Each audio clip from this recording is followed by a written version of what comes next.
Okay. Ladies and gentlemen, let's see. So we got to look at IBM. So let's go ahead and pull IBM up on this screen. IBM. I don't know if I did the charts for this.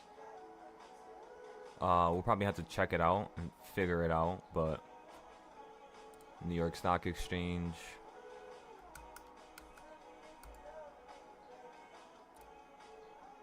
Yeah, I'm not too sure if I did IBM.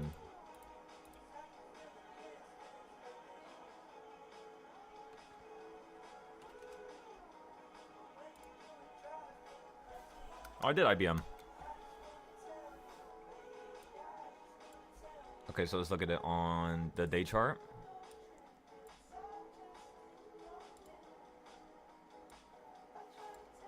Not bad. So where the market ran from was a 1/4 point when Trump called it out, I believe. And then right now you're right back at the high, which is around 320, 330. So all I want to see here is you do one of two things, right? Let's go ahead and copy this real quick.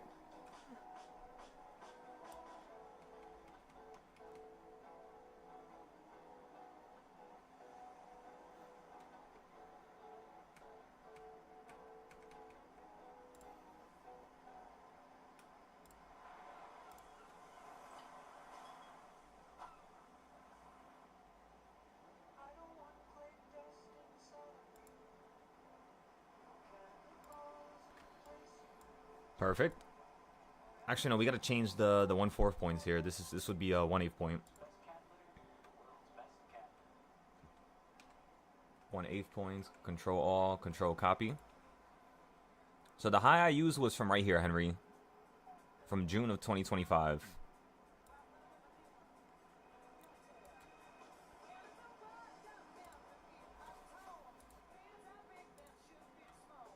I can't. No any spells.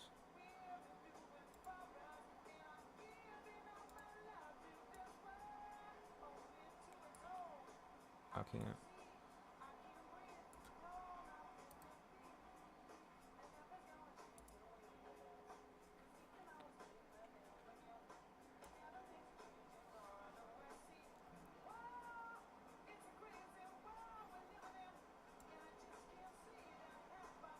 I don't like how this looks like this. I kind of want to go down to here. To the actual midpoint, you know what I mean? And then if anything, we could just copy it to the bottom like that. Perfect, yep. Alright, so you're jumping above it after you just fell down to the middle. I want to see if you could fall back into it and hit somewhere around this 1/4 point. However, this still looks like the beginning of a jump, right, Henry? So it still looks like you have some good potential to jump all the way up here and then potentially fall down. So the first thing we're going to do here is go ahead and fix all of these.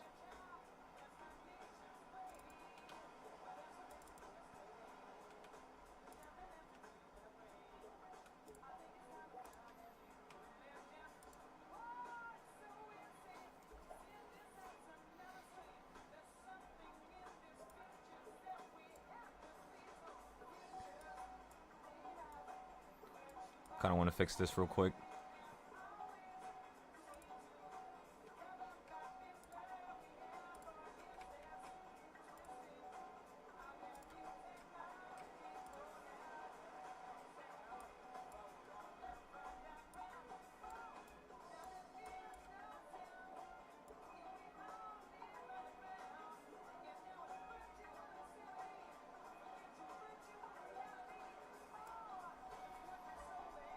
Alright, perfect.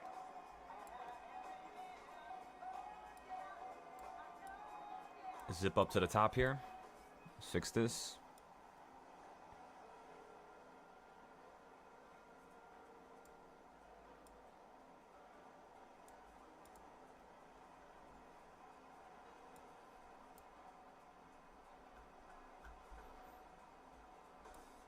Then let's fix this here.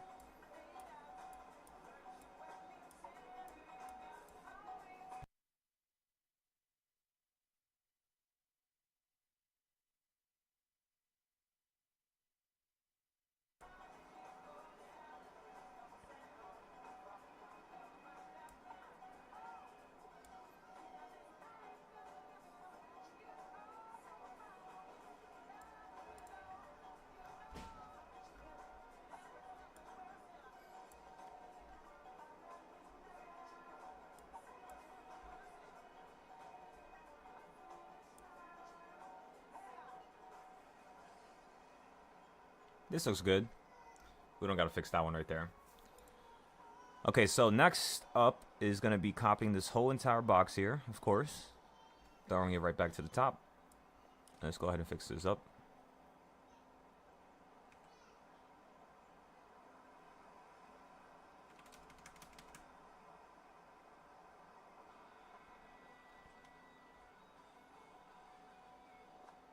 Excellent. There we go, that's proper. So yeah, you see how you're like crawling towards this 1/8 point? The last thing you hit when you fell out the sky was around the 1/4 point. Almost this 1/8 point here. So that tells me that this market's going to potentially run up to here and fall. So you're either going to fall from this 1/4 point right there, or you're potentially going to run up to here and then fall from an area kind of like the bottom there. It's like it was below the 1/4 but above the 1/8. So above the 1/4 but below the 1/8. So somewhere around here. And then you can get a nice little drop right out the sky to 1.8.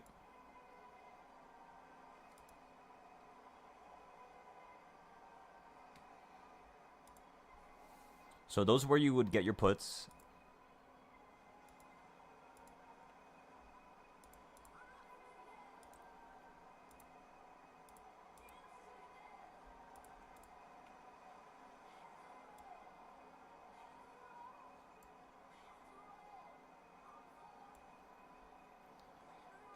And of course, up here is going to be the same exact situation by this 1/4 point, just in case the market wants to get crazy fast and wants to run up. Those are your next put levels. And then you could look at King's Point, right, Henry? And you guys know how to do King's Point, right? Because remember, with these circles, Henry, the reason why I'm looking for puts here is because that's what happened before it got above the high, right? So before it ran up out the sky, or ran up from the bottom into the sky, you were at this low down here, correct? And that's basically what I'm looking for it to do to the opposite side. The reaction might not be too big. So you could say, yeah, right now, there is definitely more opportunity for you to, more opportunities for you to run up here. And by the way, these prices are, let's put the prices now, the price labels. Just so everybody could be on the same page.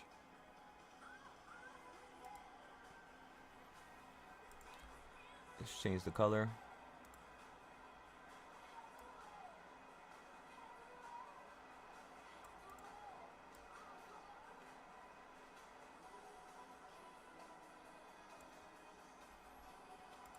I'm going to change the size, make it a little bit smaller, because it doesn't need to compete with everything, you know.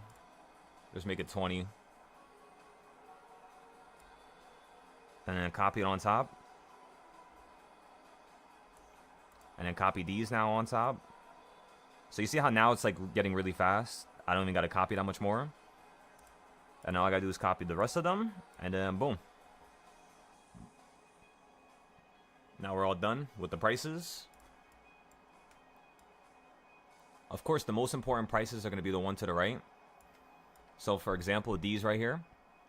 This is actually a cool way that I learned how to do this, right? So everything is like it's like geometry, basically. It's going to fit in a similar spot if you copy it in a certain type of way. So watch, look. I'm going to press the top one. Skip this one. Hold control. Click this one. Skip this one. Hold control. Click this one. And how many 1/4 points do we have? We have 1, 2, 3, 4, 5, 6, 7. So let's just copy 7 of them. So 1, 2, 3, 4, 5, 6, 7. Now watch, when I copy it to the right, you see how it's perfectly lined up with all the points? That's what you want to look for. And then of course, you have the 1/2 point here, but we're going to keep that one to the left. And then we're going to go like this. So now remember how I skipped one? It's the same thing over here. So click here, skip one, click here, and then click this one. And then boom, look at that. So that's why I always finish my charts like really quickly, because I'm focusing on, you know, the copying and pasting in those weird areas like ahead of time. And then now, of course, what I could do here, doctor, is click this one. Let me fix this one.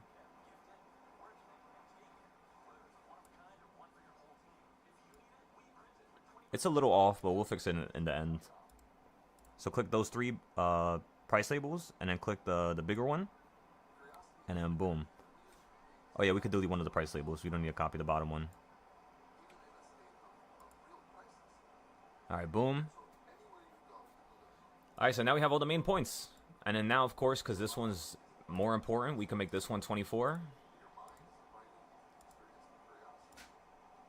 I'm missing one price label at the top and bottom there, but we're going to fix that right now.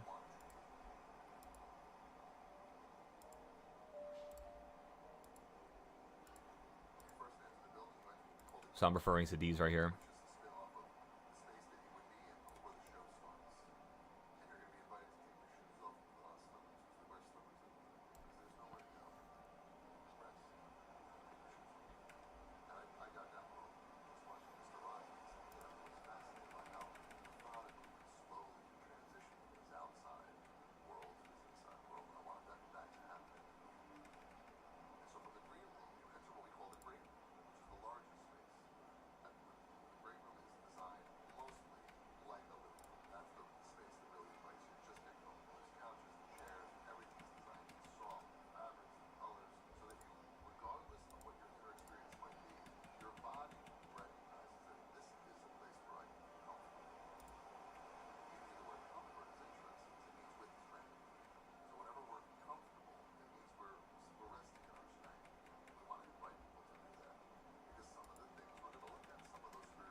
What is this?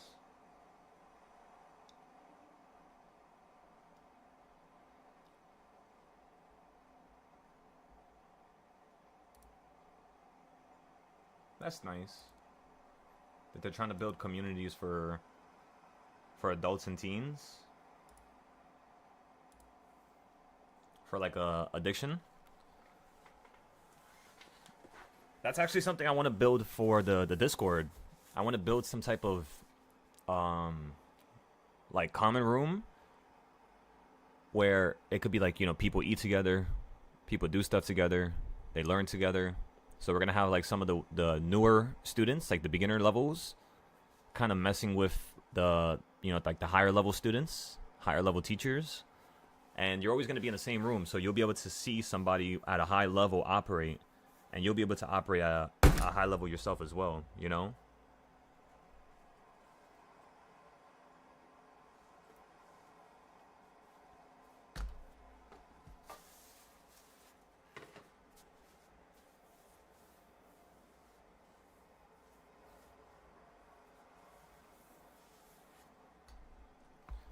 Okay, gentlemen. So, Henry, how are we feeling about this chart now? Got all the prices, got all the labels. Right now, we're just fixing up some of the labels here.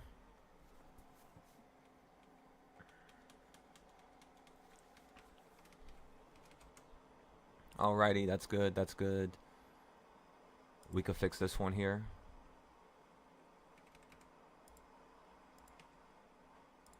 We could fix this one here. Bring this down $1.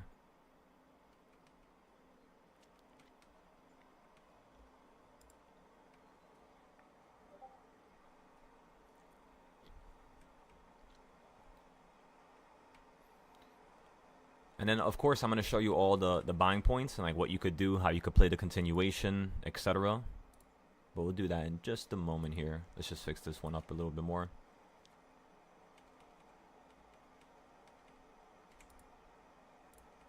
We could bring down a little bit more. And a little bit more. And a little bit more. That looks about good enough. So this one, We could bring this one down $1.30.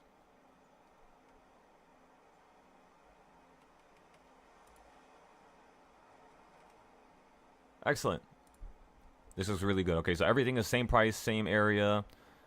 Let's double check it. That's good. That's good. This is not good here. We gotta fix this one.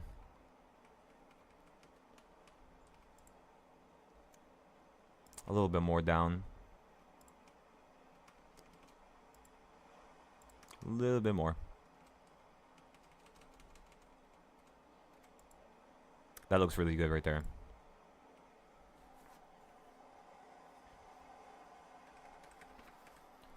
Perfect. That's perfect. That's perfect. This is perfect. The bottom's perfect. Excellent. All right, so we're done here. Now, the next thing we want to look for is, of course, your entry points, right? So grab the damn circle tool. And then what you want to look for, of course, is the entries that we got here, right? But at the same time, you want to point out the 1/4 points. So you would go to the 1/4 point and just put a nice little circle around it. Just so you can remember that this is an important area. We're going to make this one green. Just like that. Because, of course, if you fall down to this area, we want to go long here. So even before Trump called this out, Henry, you would have had this chart done and ready, and you would have seen that it's hitting a perfect 1/4 point. So you would have played calls from this 1/4 to the top, and then to this 1/4. Does that make sense? So you would go from here, and then play calls to here, for a potential drop back down to here. Or you would play back up to this 1/4 point. Then maybe down to the top, right? And then you just keep going up and up and up and up and up. Pretty much. So these are all the directions that one could play, right?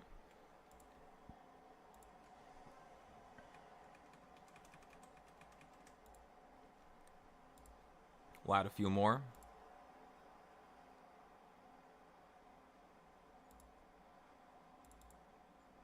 And then we'll add the last one here.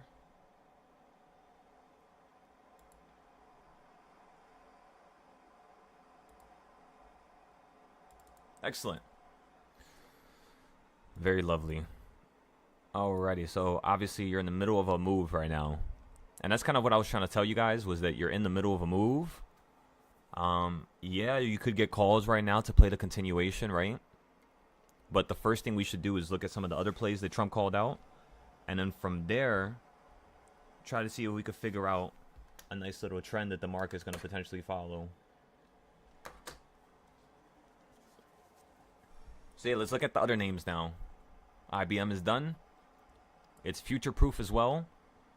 Obviously, IBM has existed for a very long time, right? This is 1974. And this is the high of 2025. So how many years is that, Henry? 1974 to 2025.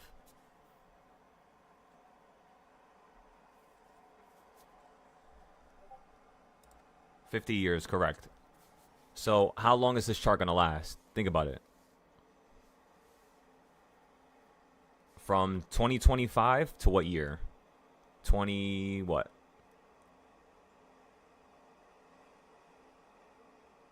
Excellent. You see how crazy that is, right? That's why once you do these charts once, you never need to do them again for like, shit, 10, 20, 30 years.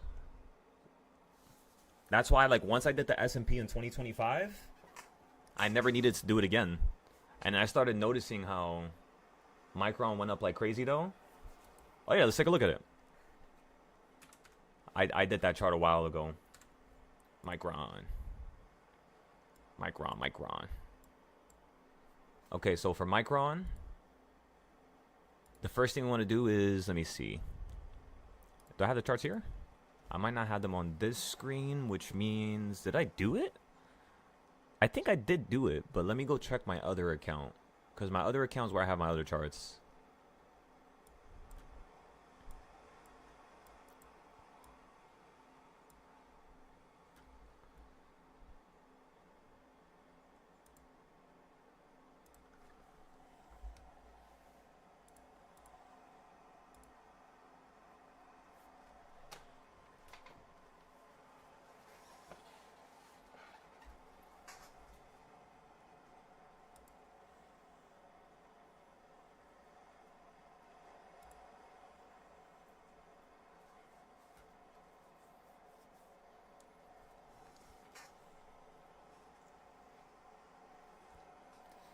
That's so crazy now that I think about it.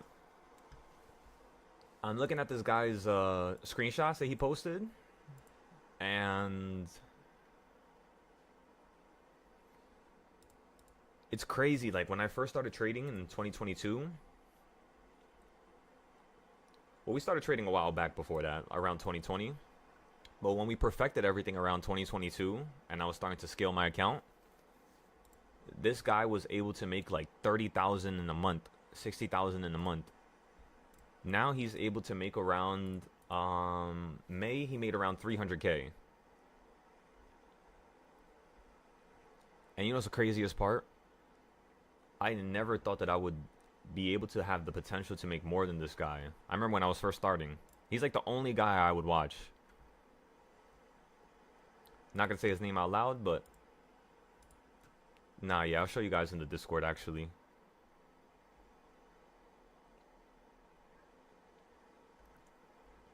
But it's crazy. Because think about it, we made a crazy amount on Friday. I'm not gonna say it out loud, but for those of you who know, you know. And that was basically how much he made in 1 month. We made that in 1 day. So that's just was like ridiculous to me. Not even counting options, which is a cool part, you know? Just counting the futures trades. Makes me very happy, honestly. That's basically what I want you guys to do with the trades and the ideas that I give you. I want you guys to start making more, you know, than me, obviously. And if I could be, you know, kind of like your baseline, you know what I mean? That you can operate from, I know you guys are going to end up making more than me. All you have to do is really just fix up all these charts. That's it. So, Micron, we do have to fix it. So the best way to fix it here would be first going on the day chart. I think they'll let me see all the data. Yeah. Okay, so this is $93. Currently you're at 1,000. So this is the first high, which was March 2026.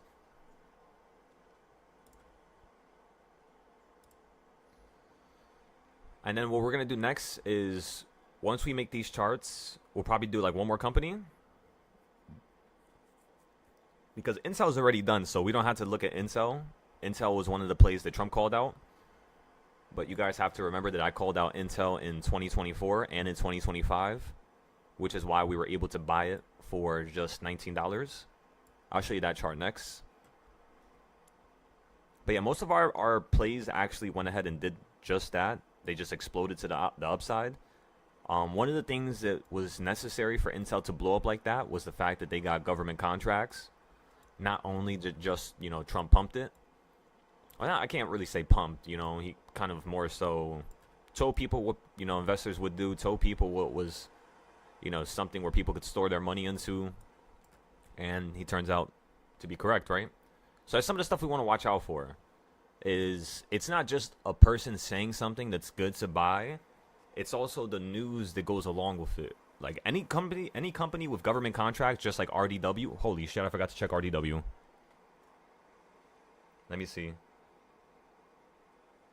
I wonder if space is still blowing up right now. It should be. Now that I think about it.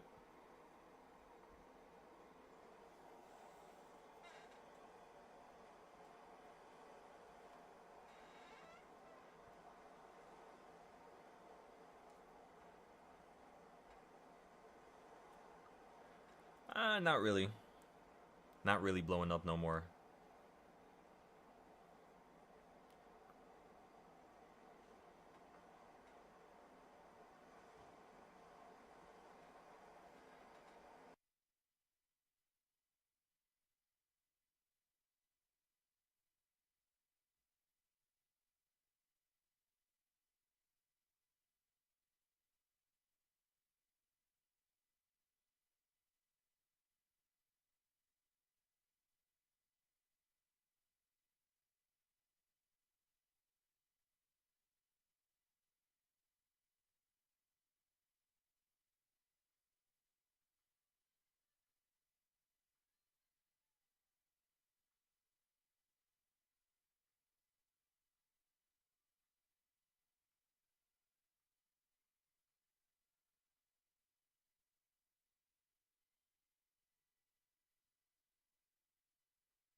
Come on, ladies and gentlemen, let's make this a great month. All right, so first things first. We're not done yet. That was the last out, which was 190. This was our old chart, right? The oldest chart that we have for MU is this one here.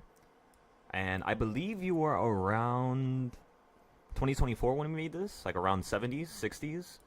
So it's crazy. You went from 70s and 60s straight up to 1,000, which is very, very, very insane. That's not normal, right?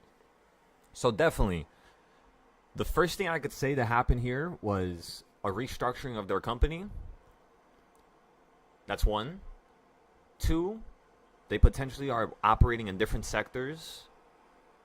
Three, they potentially got some really beefy contracts from maybe another company, maybe another competitor, maybe a government. And then four, in terms of it continuing to be able to blast this high for these much months, it's going to yield a proper drop to the downside here. This will fall out the sky, right? Just like how Nvidia did. Maybe it's going to happen when they do a split. Maybe it's going to happen when they do, you know, let's just say the good news runs out and their company starts to not make as much as they once did. That's basically what happened to Nvidia. So when I was trading Nvidia puts, when it first hit 1,000, I told everybody that this is too much good news. Not only that, but if you look at their balance sheet, the way it was changing from quarter to quarter, there was definitely a slowdown. So with these companies, you want to look for a slowdown, and then you want to look for a change in balance sheet, as well as a change in, of course, company policies, right? What they're looking for, what they're investing into, what they're improving, and as well as the future. Like, what are they going to offer within the next couple months that's going to change and revolutionize, you know, whatever they're basically completing right now in terms of technology, right? Now, you said software is on fire this week. Check out TWLO. Bet. We'll check that one out right after this one. Let's just go ahead and chop this up real quick. These lines are bothering me. So give me 1 second. Let me go ahead and put all this stuff in one group.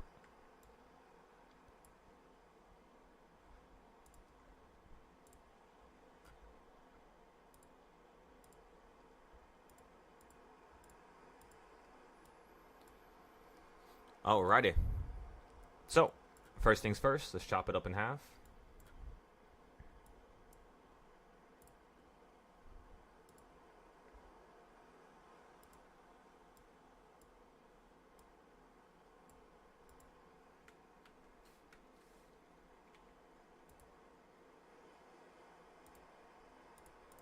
Make sure you guys are following along with me, please. So you guys don't have to do this later. We could just get this out the way now. Actually, before I copy that, let's go ahead and copy this. Undo it. Bring this to the right. Move it a little bit more to the right. Change the name. Copy this below it. Select everything. Actually, before you select everything, let's go ahead and change the prices. Or add the prices, my apologies. Alright, so boom, we got a price there.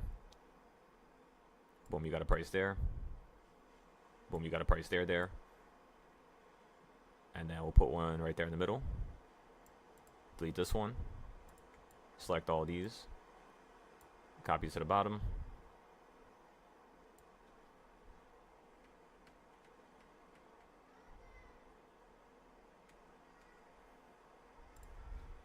Delete one of those. And boom.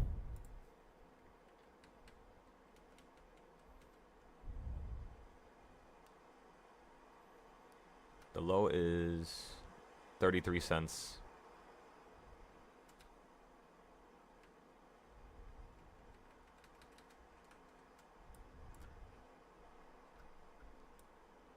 So obviously this is not at the bottom perfectly. So the first thing you would want to do here is basically just fix it up little by little now.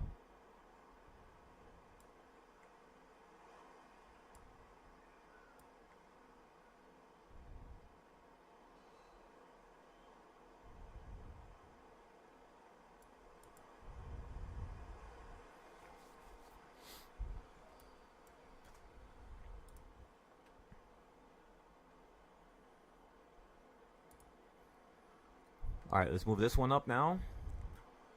Boom, boom, boom. Then that one looks good. That one looks good. We'll probably have to fix some of this up in a little bit here, but I'm just trying to fly through it because it's 1 o'clock right now. Trying to get some more trades on SPY here.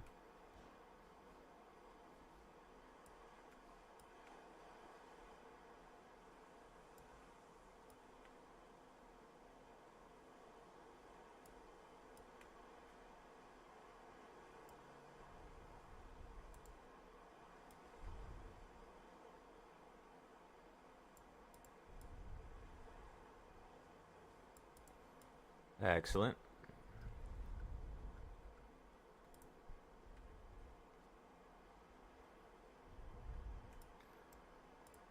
So it might be like 60 cents off here and there, right? It might not be perfect, but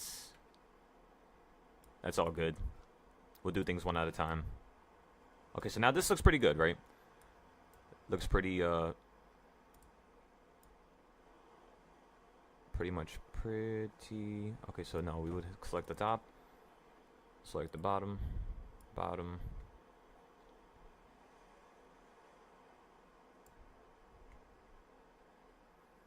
And then we can select this and this. Actually, no, this, and this. And boom. Now we have all of our main points. Now let's go ahead and group this all up. Copy and paste it on top.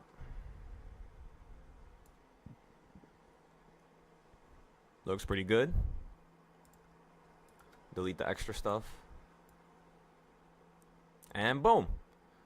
So now if you look at the current market, you're basically right above this halfway point. So let's go ahead and copy it one more time. Slide it all the way up.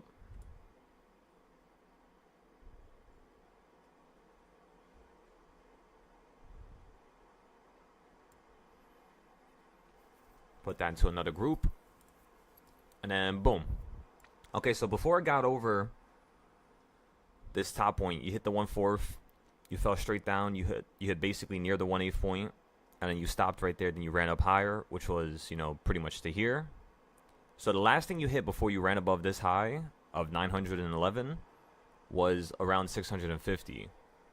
So Henry, if 650 was the last number you hit to the bottom, what do you think the market's going to run up to and hit next? And I'm going to start asking the rest of you guys some more questions about this. But first, let's go one by one. Since Henry brought this up, I want to make sure that he has like a full rounded understanding of what's going on here. And then we'll make sure that everybody else does right after that. And if you guys want to send some names, just make sure you send the names into the chat and we'll look at it. I'm telling you, we could zip through these charts. Saw how we just did micro MU already, and then we did also IBM, and of course we can get some other names. So how are we feeling about this so far, family?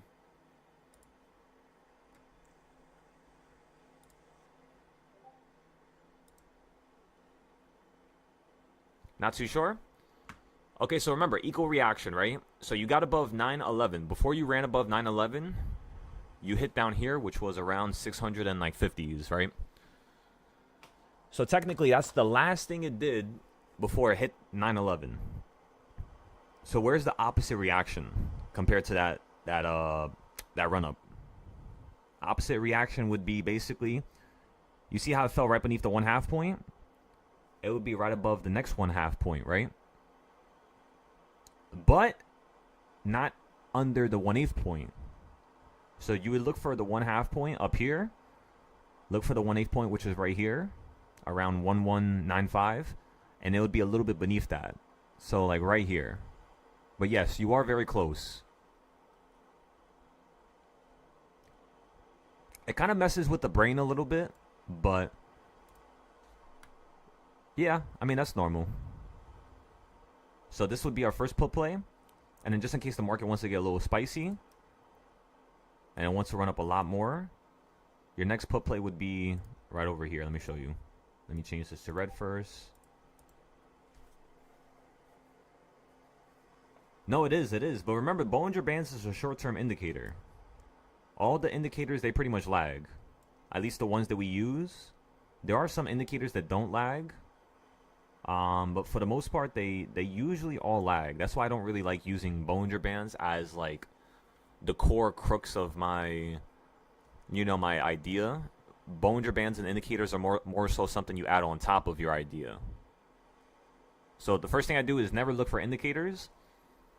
The first thing I do is always look for like what's going to happen in the future because of what happened in the past. And just going off of that. Like that's my starting ground usually.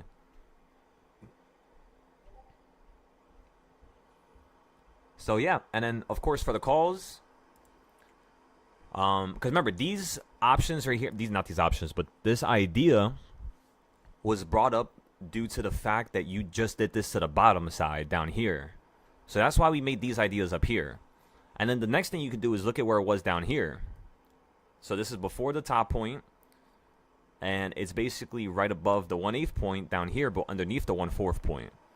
So watch this. That's 1/4 above the 1/2. So look at the 1/2 here, right? And you would be like, all right, we could do it from here first too. So from here, before you hit this 1/2 point, the last thing you did was hit around the 1/4 point and right beneath it.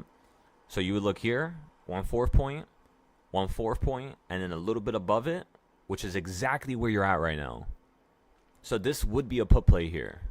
Exactly where you're at. That's probably why it's slowing down here and it didn't just yank past all of this stuff already. Because they're fighting this wall right here. It's more of a psychological wall, you could say, but, equal reaction. The idea is psychological, of course, yes, in its own nature. Like, it's naturally just psychological. But at the same time, it's not an end-all, be-all type of play, right, Henry? Like, that's just an idea. That's not going to be the best idea, potentially. The way you would figure out what's going to be the best idea is by adding, more trading styles. Because right now, the only trading style I have is Darp, long-term Darp, as well as equal reactions, which is kind of the same trading style, but at the same time, equal reaction lies in every trading style. With the EMAs, with the moving averages, with pretty much anything for that nature. So I do like to consider both of them different trading styles, which means what I would do here, Henry, is I would start to point out all the main locations where this market could potentially fall from. Now, these are the DARP entries. This is not equal reaction, what I'm doing here. These are basically just your regular entries that you're going to have. And then you would just keep copying them to the 1/8 points, right? So whenever you hit one of these circles, you can get into a put play. You can get into a certain type of play. Now, because this is really close to this current area, I would not get calls down here personally. Personally, for me, that's too dangerous. You know what I mean? So I would make this one orange. And then down here around 700, then I would start getting some calls down here. And then here. And then here. So we can make these green. And then copy one more time for the bottom down here. And this is pretty much what you got cooking up here now.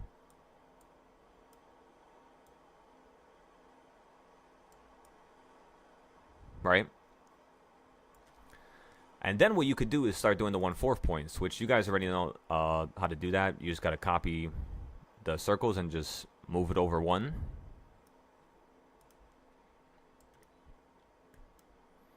And of course, these would be green, right? They wouldn't be red. Then you could do the ones to the bottom as well. And I think that should be all. I don't think we're going to have... Yeah, that's all. And then, of course, last but not least, you have the damn 1/2 points, right? So, like, these points here.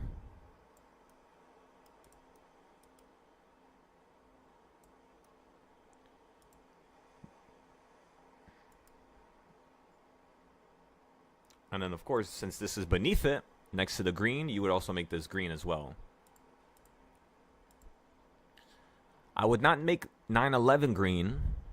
Why? Because it's too close to the top, but so far from the bottom, you know? So I would make this one orange.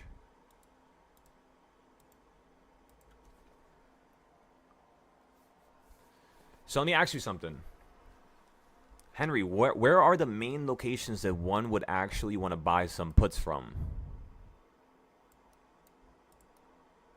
using just the Darp trading style, not the equal reactions, which is what we did at first.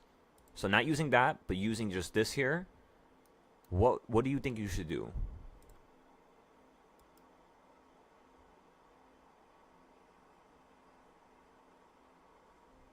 Should you wait for... Exactly. Yes. Exactly what I wanted to hear. So you would wait for them to line up with the 1/2, 1/4, 1/8, as well as you would look for the equal reactions at the same time. And guess what? Now that's 2 trading styles that are pointing to one location. So it's more than likely to work out when more than one trading style are pointing to one location. So now what you could do is we can go ahead and add some other trading styles. Specifically which ones, right? Well, one of the trading styles you can go ahead and add here is going to be your parallel lines, right? Your parallel Darp. So we're going to go to the lowest point, which is like somewhere over here. And I'm going to use the highs of 2000. So I'm using that high. One low, which is over here to start. Then this high.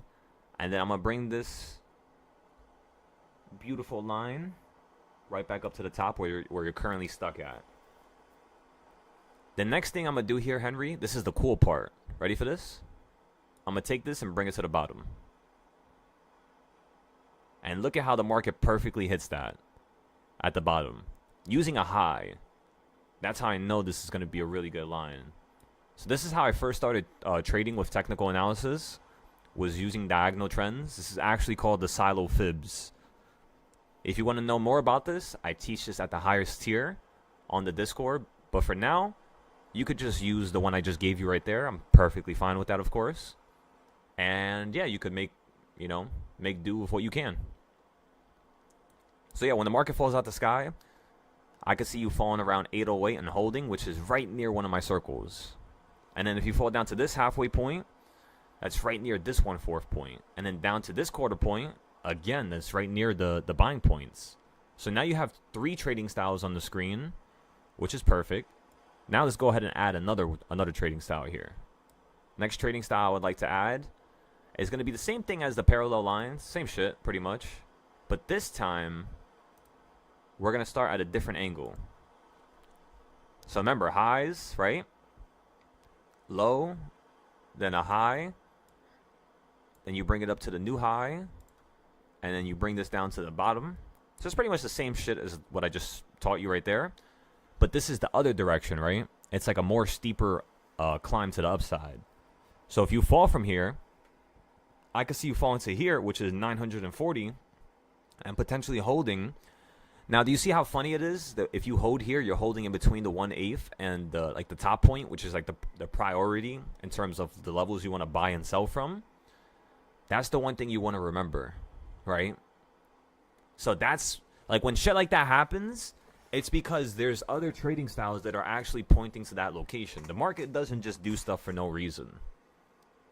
That's only something that you're supposed to think about when you first start trading.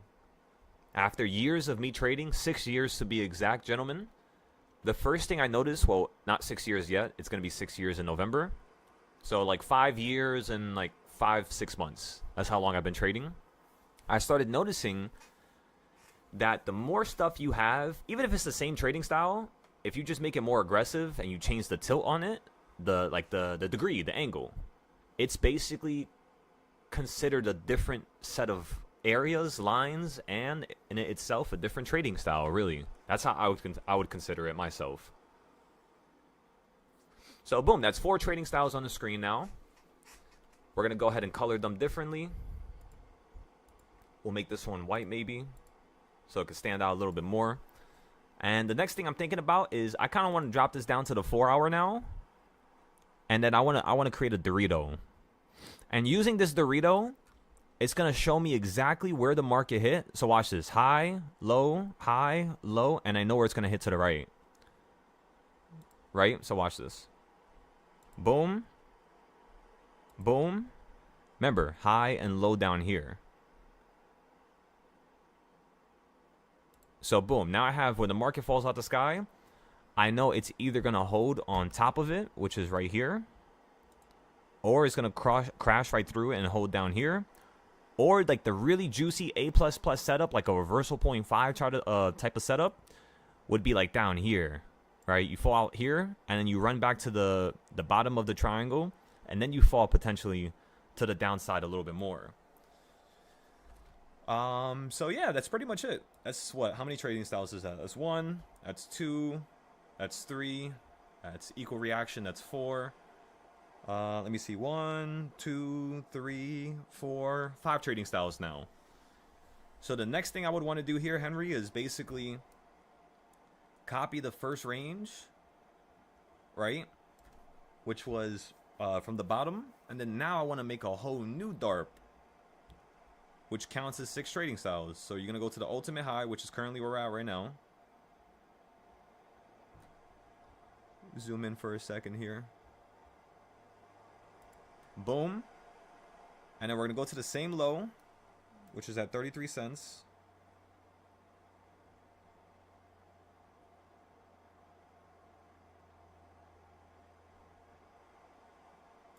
Boom.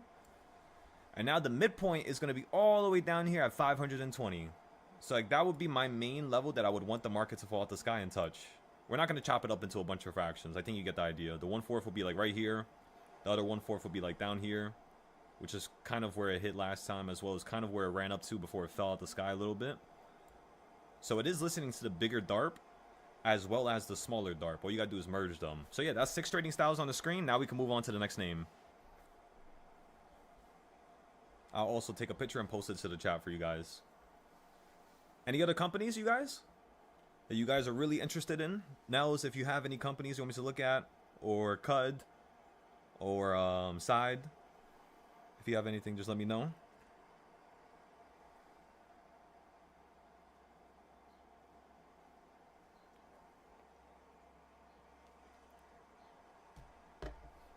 Alrighty, so let's go ahead and take this picture. Of course, Henry. The key here is not overthinking it. That's the key here when you're charting. If it looks structured and is hitting multiple points, and I could take 2 levels and have it like right now, if I have this diagonal trend here, in case it runs up higher, you might be like, all right, how the hell do I use all these trading styles for like a new high?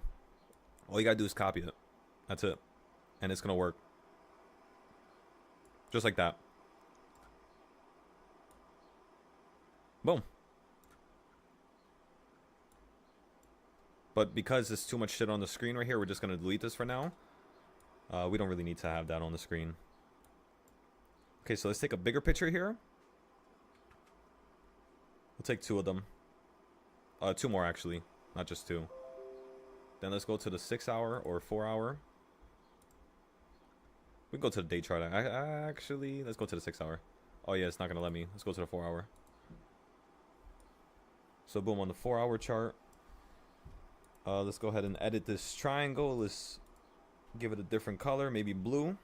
I actually know it's matching up with others. Let's make it yellow. Alright, so we got a yellow triangle. We're also going to change these lines right here and make them white. Boom. And then for the uptrend channel, the big one, we can make that one like a greenish color so it stands out itself as well. So now you can tell that there's different trading styles on the screen. Let's also change this one here, so you don't get confused and think that it's the same Darp, right? I wouldn't mind making that yellow as well. And then let's put the 1/2 point here, so everybody could be on the same page. Now let's take another picture.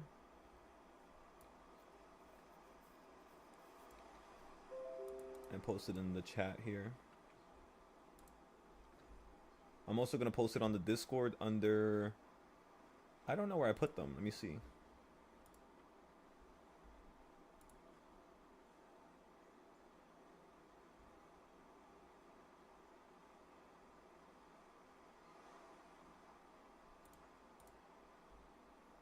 I'm just going to put it on the watch list here for a second.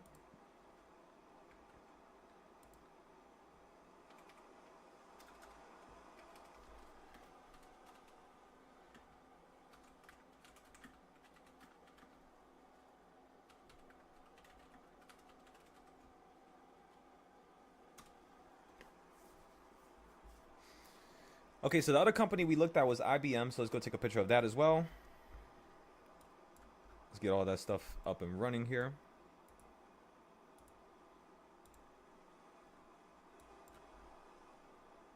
Let's go on the weekly chart because that's where I made everything. IBM looks a little bit more clean than MU, obviously because there's less trading styles, but not even just because of that, mostly because the price labels and everything is to the right, and it's not tampering with your vision in terms of what you could see from the left. This is normally how all my charts look right here, by the way.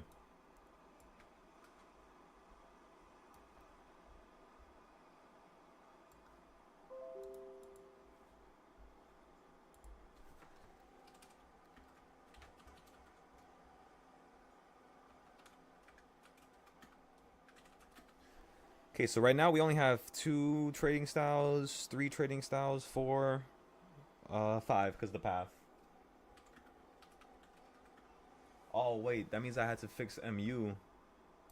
Because MU, I believe I had some lines here. Oh no, I did not have lines. So IBM charts with 5 styles. Post that inside the Discord. Boom. I know you guys probably want to see Intel.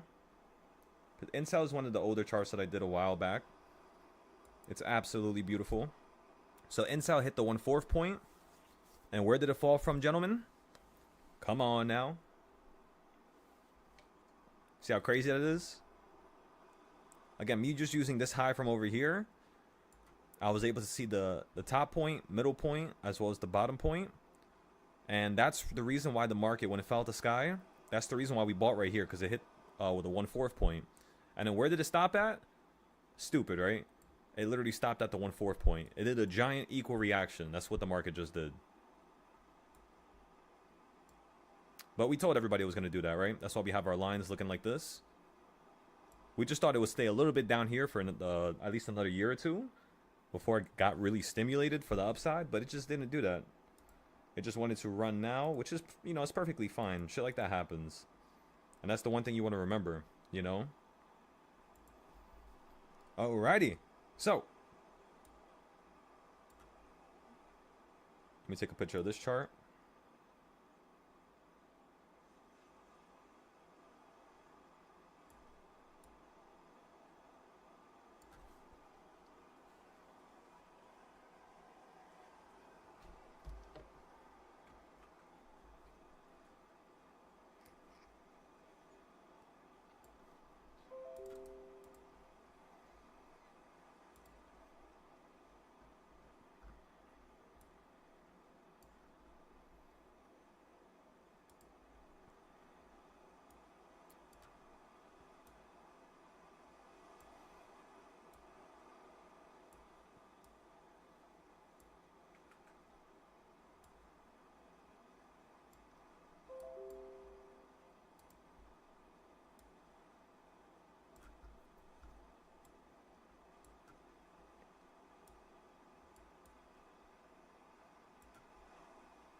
This was one of my favorite companies of all time. Let me tell y'all.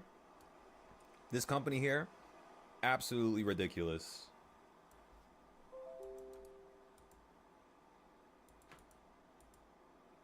And the reason why I say that is not just to say it because it went up higher. The reason why I say that is because when you were at the bottom, look how many entries we had, Henry. You guys weren't here in the Discord yet, but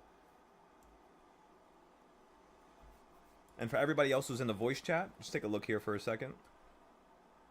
You'll see how ridiculous this is. So over here we missed all this, right? We weren't trading Intel that much over here.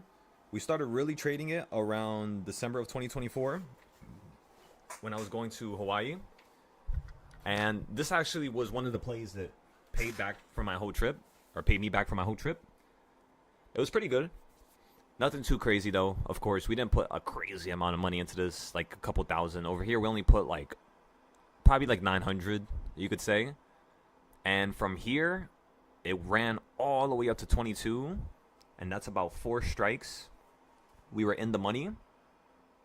And if I remember correctly, our contracts expired in February, if not May, around that time. So we bought the calls here. You ran up to the top. We sold them. You fell right back down to the bottom. We then bought more options.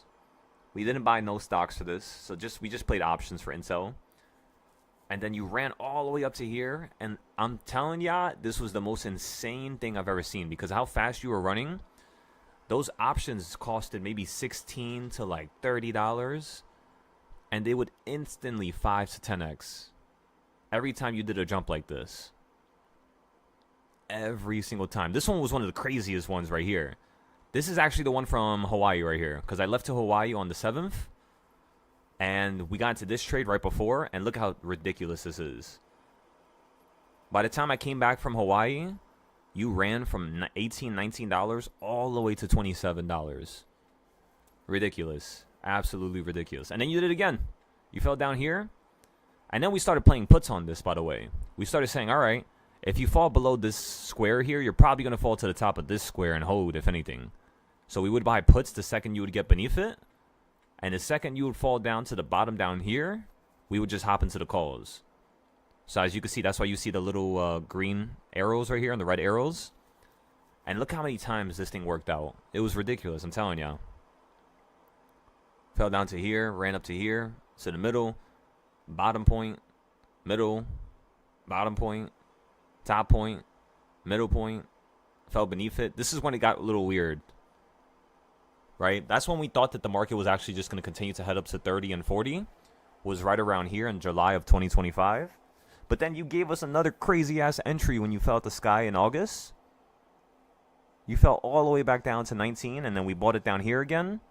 And that was pretty much the last time we ever bought. Intel was down here at 19. We were going to wait for it to drop down to the bottom again, but it just never did it again, which is okay. We had so many entries that were like really, really, really good. And obviously, as you can see, that's some of the ideas I had, where we added into the yearly plays at 1987, where we bought the yearly plays at, and then over here, we added more, and then over here, we got the last bit of calls for you to run to 25 again. And then we sold pretty much out of most of the short-term plays around here, right? Because remember, why did I say it was going to run to 25, and then to 30, and then to 40, and then to 60? It was just looking at the left side here. So because you ran above 26 last time, when you ran to 27, my first thought was that you were probably going to run to 33 or 32 next. So when you ran into the sky, I sold out of all my Intel plays. It was about 300% for one, 400% for another one, and then probably another 50% for the last one. I'm getting into an NQ put here.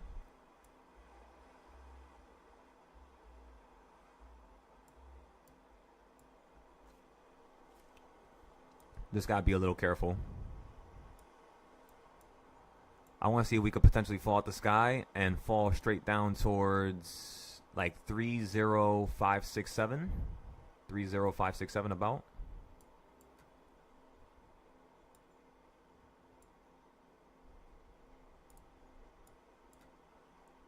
That was a really good pop right there on NQ.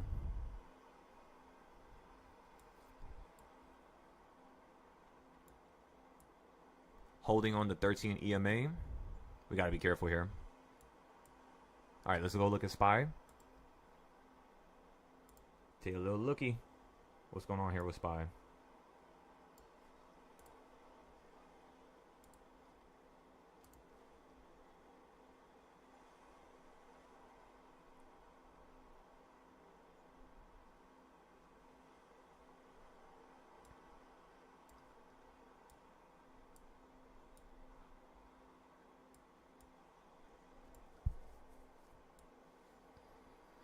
All right, so you're perfectly at reversal point number 4 now. So that was a really good entry right there. Just waiting for it to dive out the sky a little bit more here.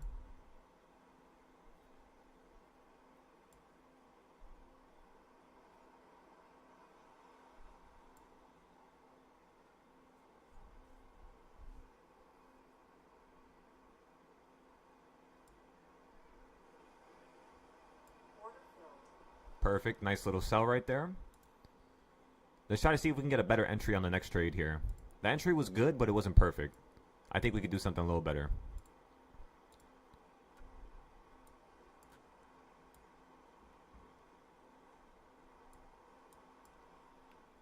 So you perfectly hit number 4. Let me go check the puts now.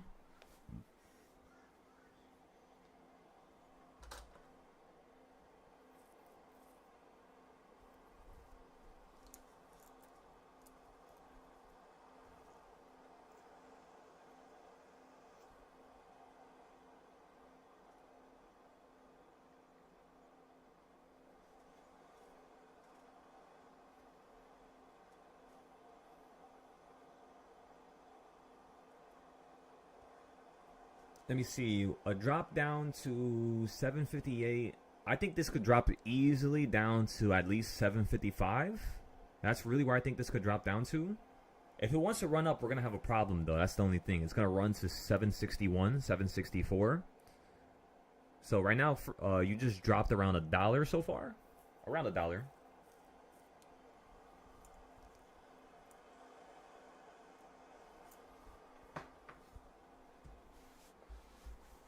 Let me see this on the 5-minute here. On the 15-minute, this looks really overbought on NQ. We don't want to get stuck in this trade here. Got to be smart. So we're just going to take a smaller gain, right? Just so we don't have to have some potential downside on this contract. Not trying to take a loss at all here today. And then on the big account, how much of a buffer we have? We have $65,000 of a buffer. Let's go ahead and max port right now into calls. I'm buying 15 options or 15 long plays basically. And I want to see if this could run up to 30582. Potentially 30588. So remember, we got puts, but I'm hopping into the bigger account right now for the calls.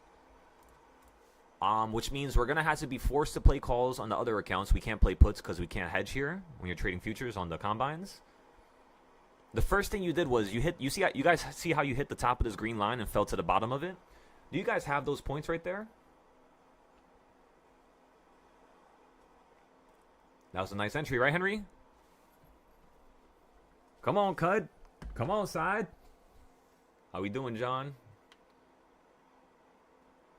That's why you want to wait all day, you know. You got to be patient. Sometimes I know how it feels. You just want to get into the trade. You're fine with averaging down, but sometimes you don't even know how much you're going to have to average down, you know. Because what if the momentum just gets shot out the sky and just starts dying here? You're not going to have a good day, you know. That's what it looks like to me, at least. Okay, so for the bigger account, we're down already 1,500 right there. We were up a couple hundred, like 400, 500, 600, 800 actually. So we were up 800. Now we're down about 2,000, 1,600 now, 1,500. Now we're only down 1,200. So it's moving really quickly. I'm telling you, I got to be careful here. For the new account, we're not going to rush it. Nice and easy, gentlemen. We can also get a couple NQ charts on the screen. We can get a fourth chart here. Let's get a fourth one up and running. And then I want to watch NQ on the 5-minute as well. So let's switch this down here to ES. Let's switch this one to NQ. And then the last chart, I want it to be MNQ. MNQ.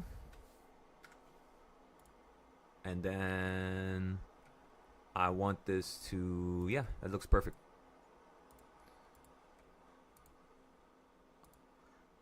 Okay, so I just sold my trade right there. Just sold it right now for $2,600. The reason why I sold it right there was because on the 5-second time frame, we bought it at the bottom of the Bollinger Band and it ran to the top of the Bollinger Band. Right? And the main idea was to use the fourth reversal point. So using the fourth reversal point, we got into a beautiful put play. Made some money on the way down, no losses. Then we got into a long play, I hear, like right here at the bottom, using the Bollinger Bands, and then it snapped right back into number 4. So we sold it right there. So now we're not in any plays at all. That was 2,500 on that account. On the first account we traded with this morning, we're up 1,100, so that's 3,600. And then on the new account that we just got into a little tiny put play from the top point, we're up $60 on that one. I want to see if we can make a little bit more. So what we're going to do is we're going to use MNQ now instead of the thingamabob, whatever you call it. Wait, are these both the same colors? Yeah, they are. Okay, so let me change this. Let's change this color to like orange.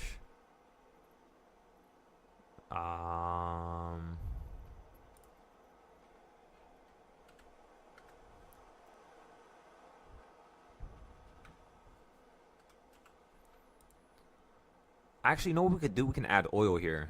Yeah, let's add some oil. Let's take a look at this here.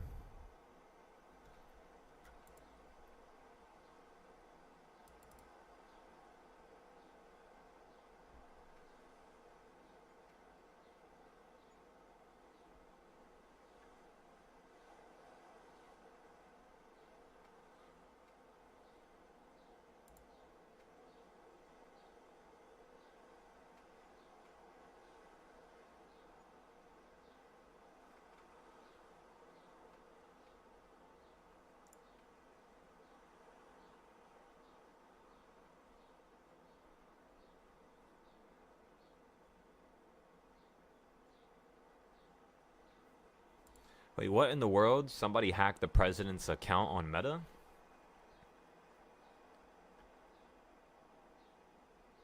What?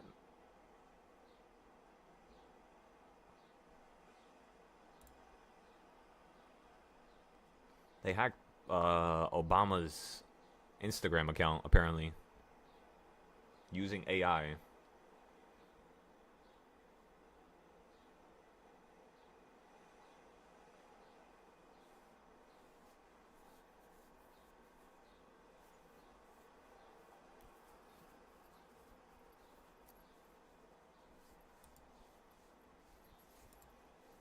What in the world?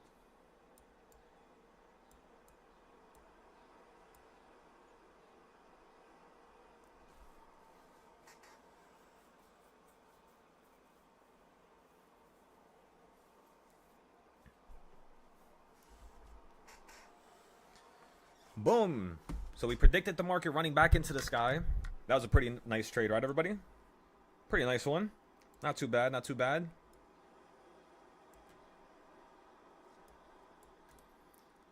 Okay, so I'm going to get into a NQ short here with 2 contracts.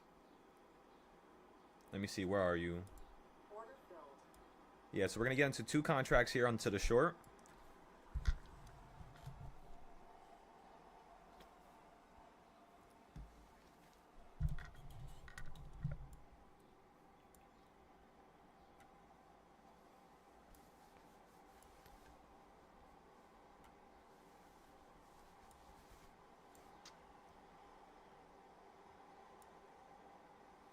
And then using the 5-minute, I want to see if this could simply fall right back down to the bottom of the Bollinger Band. Ladies and gentlemen, that'll be about $450 of profit right there. This is on the new account, by the way, the small one. Let's try to be careful when it comes to NQ is just blasting right now. Look at that. Not bad, not bad.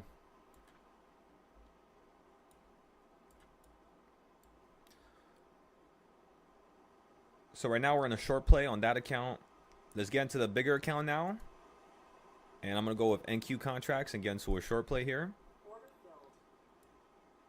I want to sell this for around $5,000-$6,000 of profit. So we're in it with the big account, the biggest account we have, and then the smallest account we have. We're in the trade.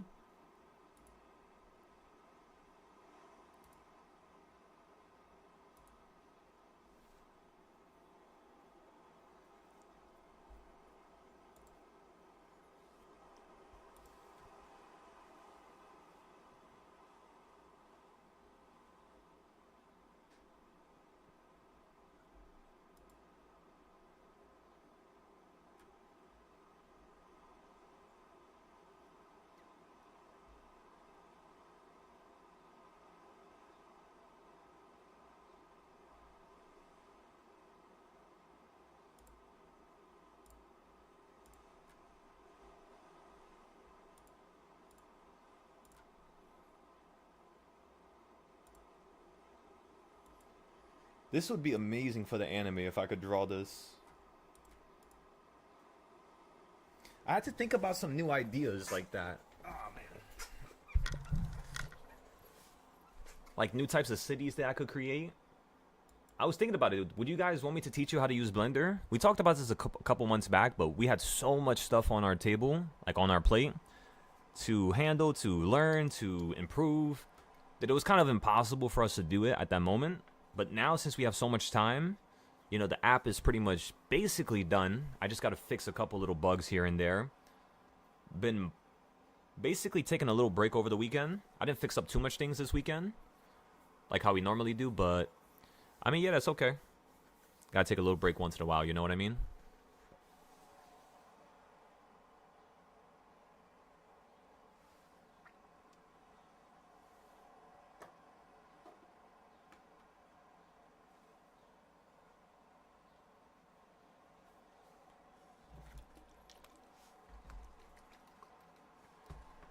Holy shit. Straight to reversal point number 6. Oh my god. Oh my goodness.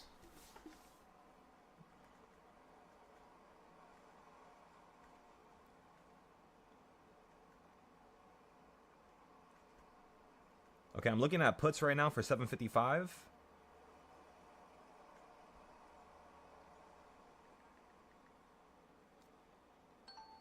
I just bought into it.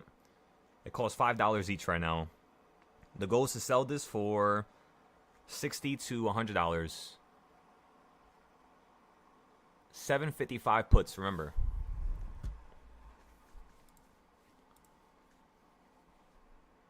Alrighty. So now the 5-minute opened up on the Bollinger Band. This is perfect. If we could fall out the sky there, that would be a pretty crazy gain to the downside. Let's also look at some more puts. A little bit more expensive.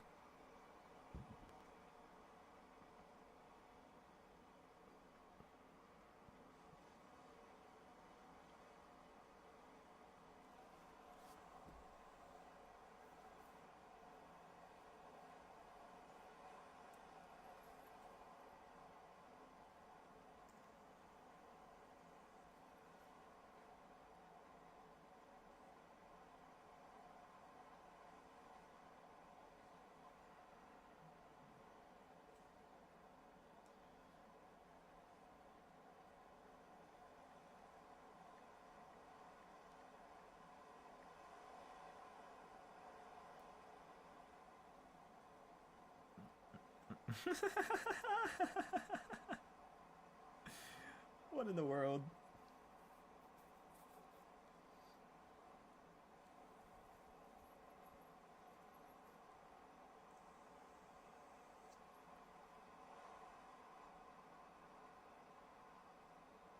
There's no way this guy made a comeback. Let's put the song on. Holy guacamole, ladies and gentlemen. That was an insane ass little run up right there. We're still trading with the 2 NQ contracts, the little baby ones. So we're just holding off on that for a second. I want to see how much it's going to run up to. Potentially it might run up to reversal point number 7 here. So yeah, we'll just give it a moment. Bop, bop, bop, bop, bop. There. Oh my, it's just so right. I feel good on the moonlight.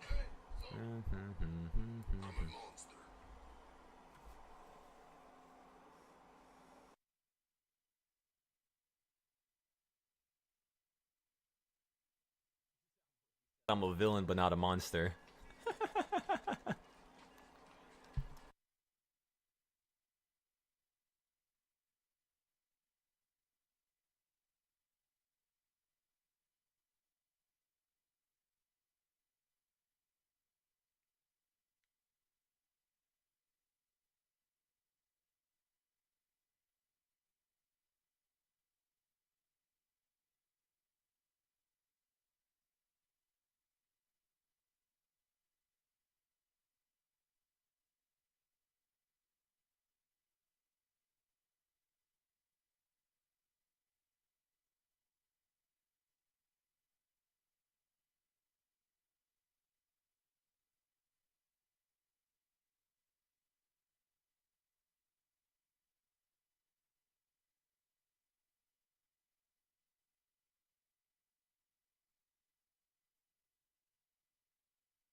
Oh wait, he got the Aztec. He got the Aztec whistle. There's no way.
Waiting for a little bit more downside, ladies and gentlemen. A little bit more to go.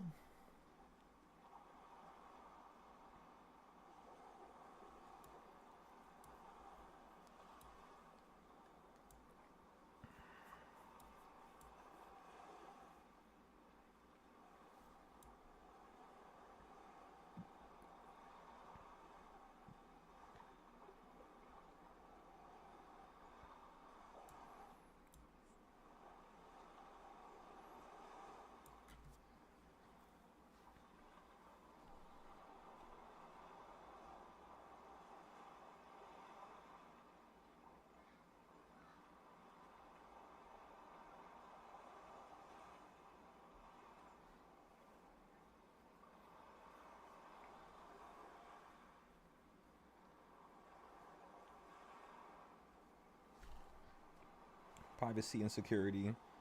So go to settings, go to privacy and security.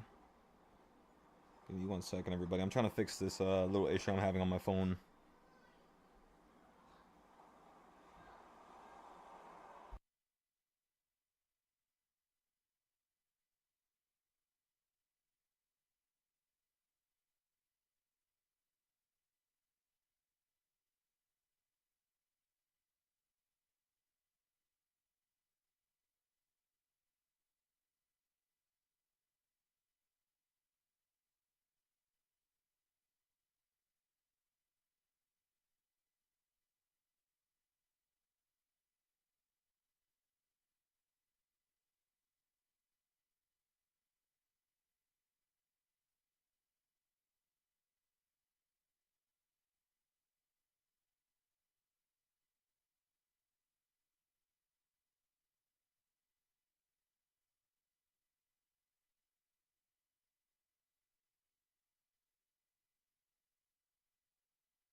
Just waiting for SPY here, ladies and gentlemen.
Alrighty. Let's see what's going on here.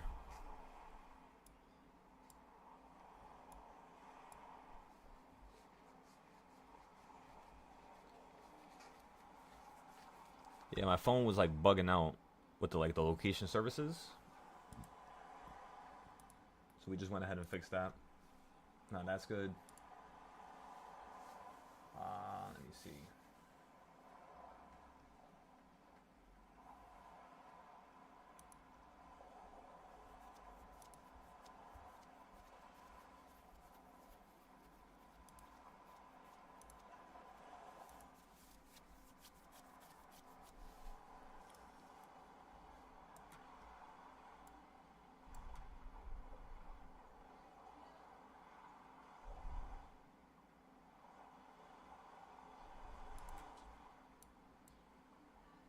Let's switch to the 15-second here.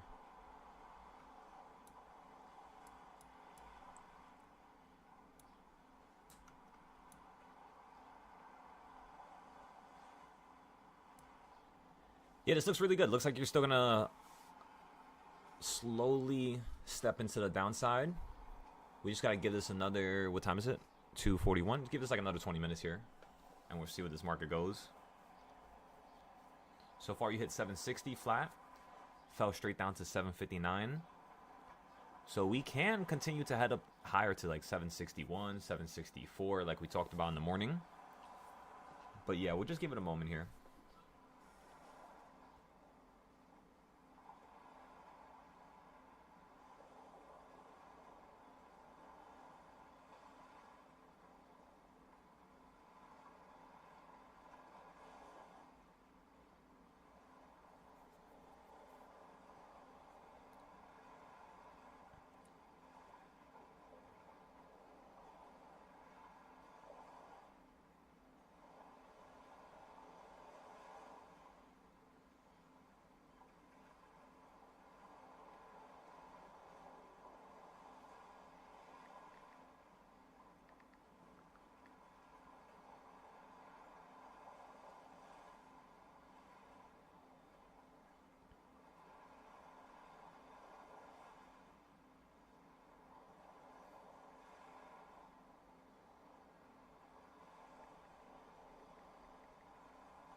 Yo.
Beautiful little drop so far, ladies and gentlemen.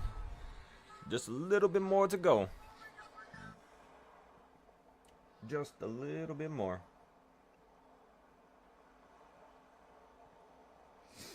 It's about to be 3 o'clock too.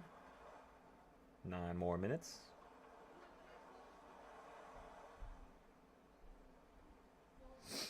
Let's go check the Owanda account. I'm pretty sure we're doing pretty good over there as well.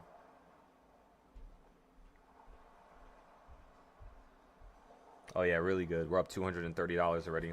30 pips. So again, we started with $800. Now this account is at $2,021. Not bad.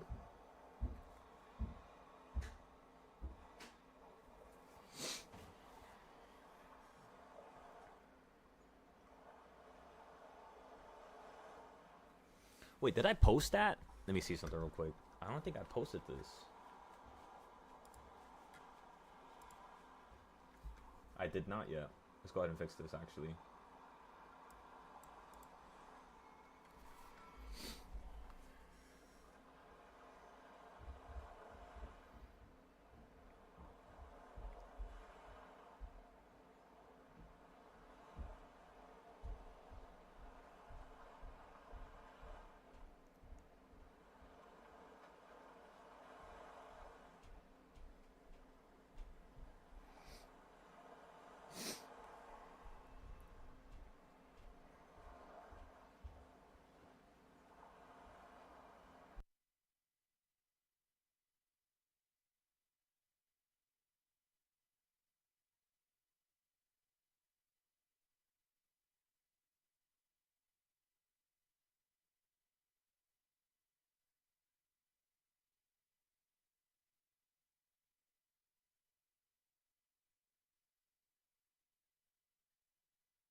Ladies and gentlemen, it's currently 3:11.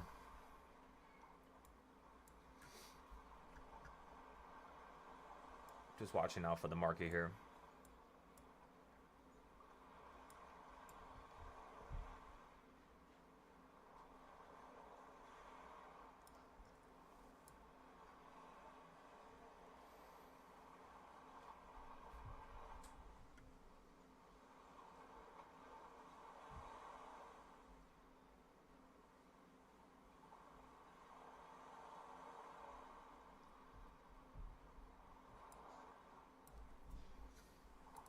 Let's check some of the other SPY charts here.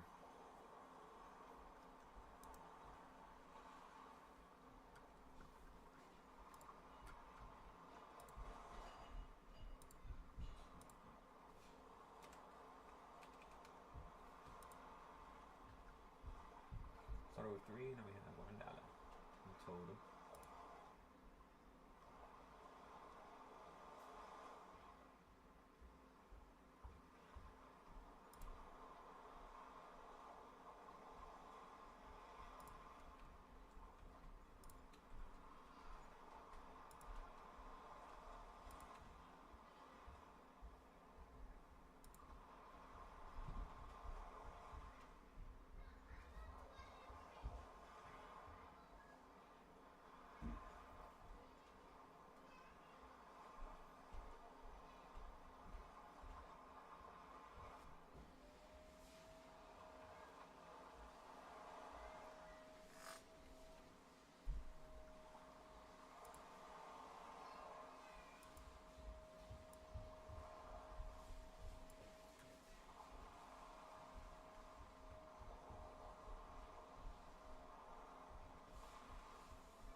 So it was like $3.60 on a Friday. And then today so far from the absolute bottom you did $3.74, about $6.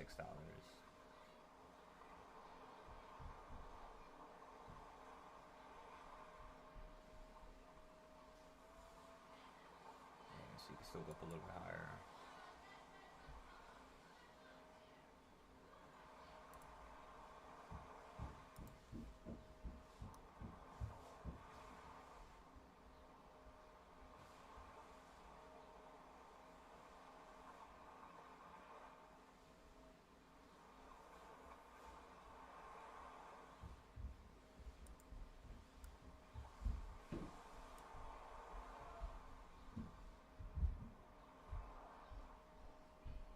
About 340 yesterday,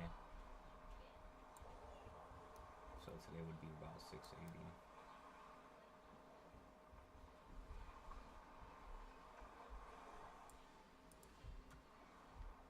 Stopped at the middle point.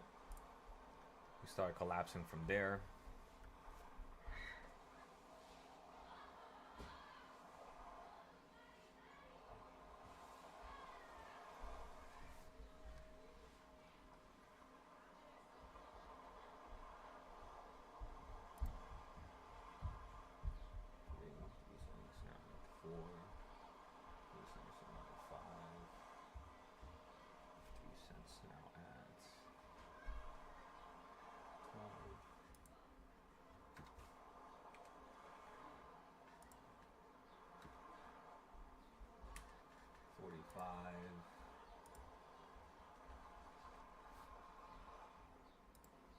Let me see here.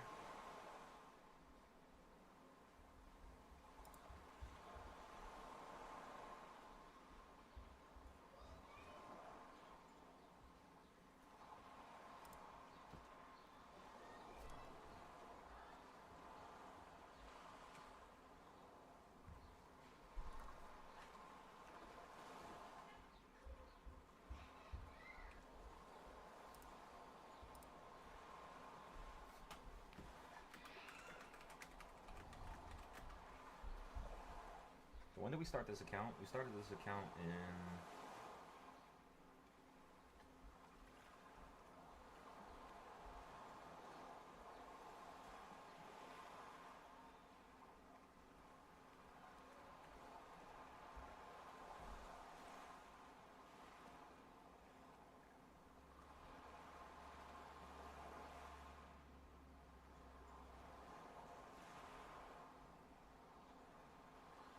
April 13th.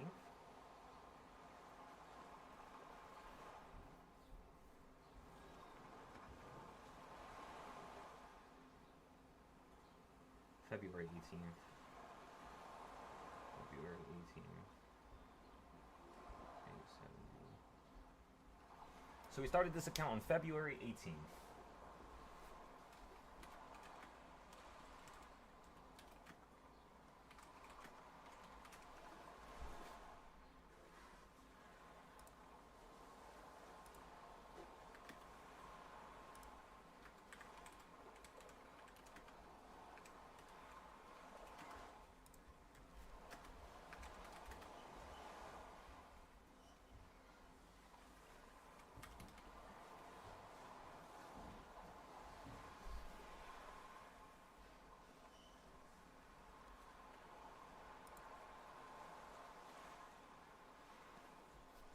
Okay, let me see how much money I withdrawed with this account now.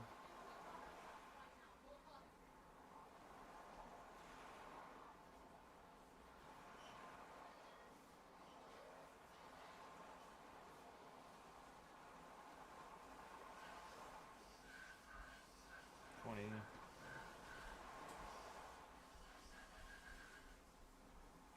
$30.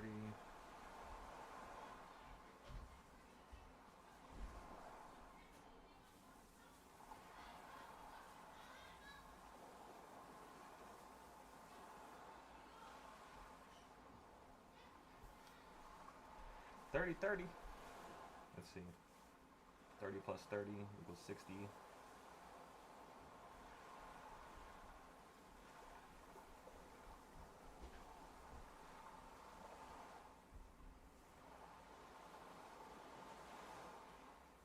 Wait, let me just check the screenshots on Discord.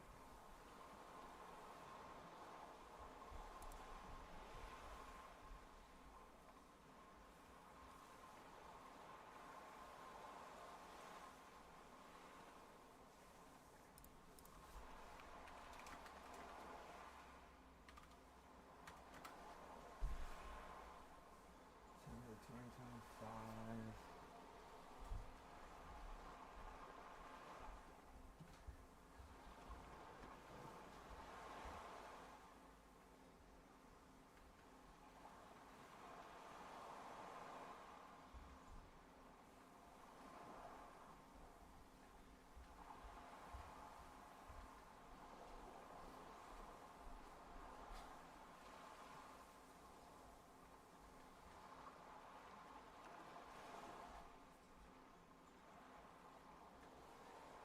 February 1st.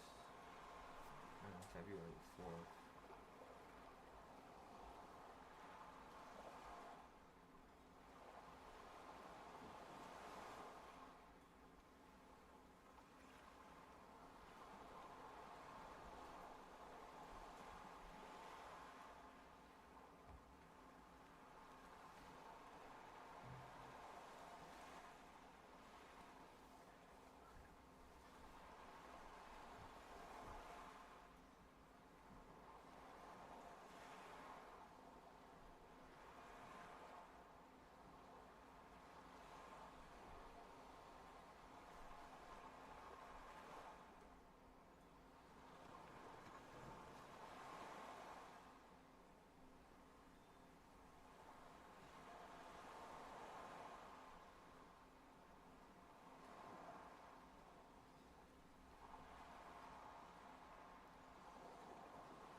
Okay, so yeah, we took out only 50K on this account.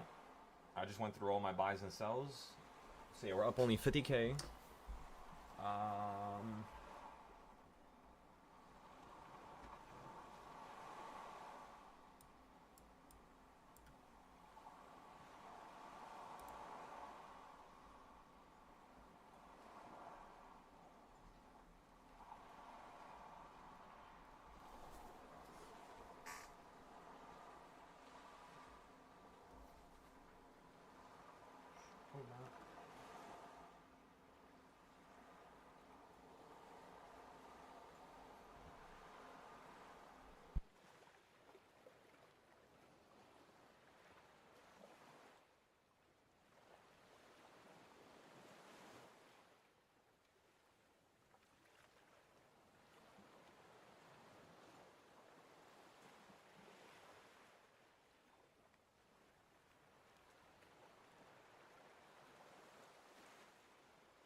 Let's check the other accounts here real quick. Let's see how we're doing. How things going. That account we made 800. This account we're up now. Perfect. Order filled. Order filled right there just to take profit just in case. We're up 4,000 there. 1,100 here. So how much money is that? That's 4,000, 5,000 plus this. That's 5,800 plus this account. We're just waiting for this one. It's not bad. Again, we're taking today slow. You know, there's no need to rush anything, right? Take it nice and slow. How you guys doing back there?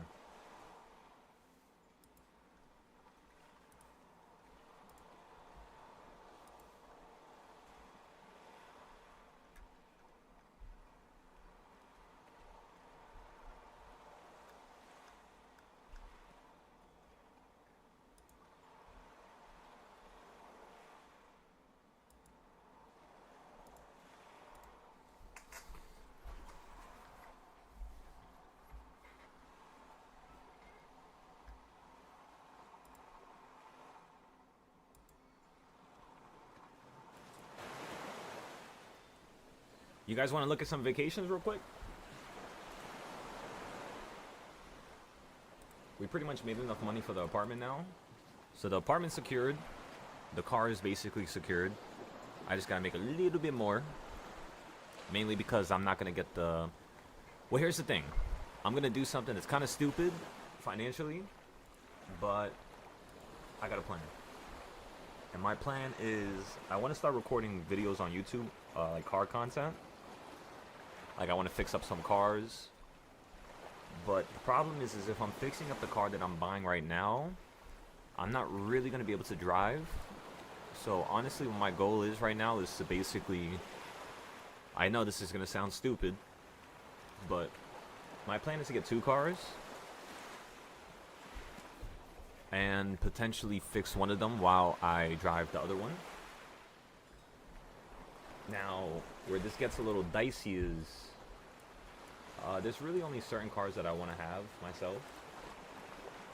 So I want a GTR, like a R34. And at the same time, I want the little BMW to play around with, just to mess around with that one. Tune it, mess with, you know, the power.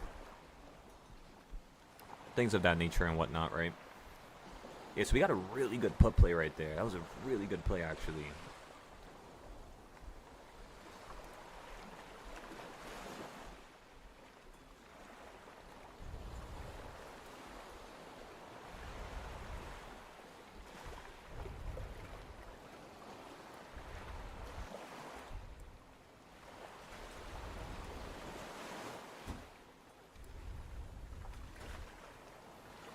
Let's see if we can go down a tiny bit more.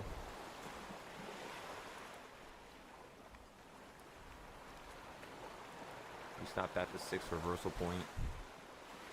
I could potentially see you dropping back down. So you hit number 5 at the 406. I can see you going down from there. Number 5 minutes. Let's see.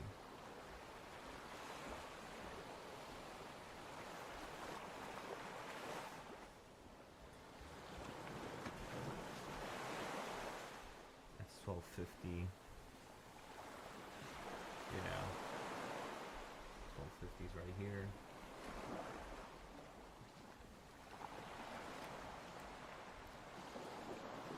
And what high was this? That was 130. 130 high. Yeah, you did some extreme shit on NASDAQ here. Order filled. Went ahead and sold that right there. Okay, so now we're out of every trade. We're going to get into another trade here shortly, but I'm just giving this a moment. Don't want to rush it because we also have puts right now on Weeble. Alright, so let's look at the vacation. We have around X amount so that we can invest into SpaceX. So the plan is apartment, 40K. SpaceX, we want to put in 20K at least. 20K to maybe 30K. So that's already, let's just say, off like rough numbers. That's 70,000 right there. the car, the BMW is gonna cost me around 60K. So that's gonna be 130-ish, you could say, taxes and everything included. And then the other car that I want, this is where it gets a little dicey. I kind of want to get a Ferrari. Not gonna lie to you guys. Now, because I'm definitely not gonna be able to purchase that from the dealership. They're definitely not gonna let me. What I'm thinking about doing is just getting a used Ferrari. But at the same time, you guys know how dangerous that is. So I don't know what to do with this in terms of, you know, do you go the used way or do you go the new way? You know, getting a brand new car with just like 1,000 miles, you know, 20 miles, 100, couple hundred, let's just say. So yeah, I'm just researching everything right now. That's one of the reasons why I've been a little quiet now. Because the apartment, I'm definitely gonna get that one. The BMW, I definitely want that one. Because it's gonna be a good daily, you know, at the end of the day. And that's the one I'm trying to fix right now. So I want to add some stuff to it. And yeah, basically I'm gonna be driving the Ferrari every day. That's my idea. I do want a Lambo, like a Lamborghini SCJ, but that's around 700,000. So I kind of don't want to rush that right now. I kind of want to start from, you know, from square one, which is the BMW, and then just go from there. The Ferrari, I was looking, I'll show you guys right now, actually.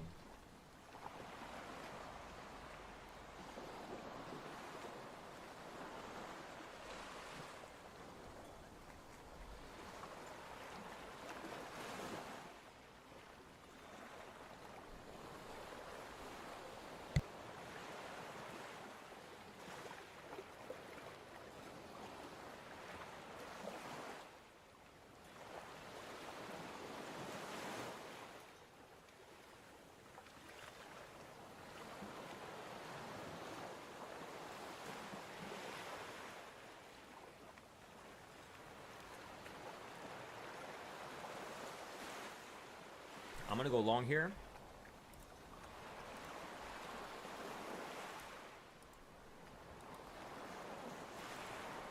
Order filled.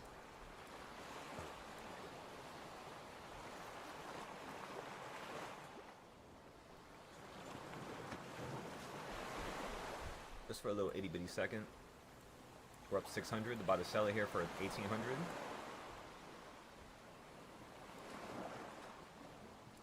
Actually, I'm gonna take 15. 15 will be a little bit better for us.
Beautiful little continuation here out the sky.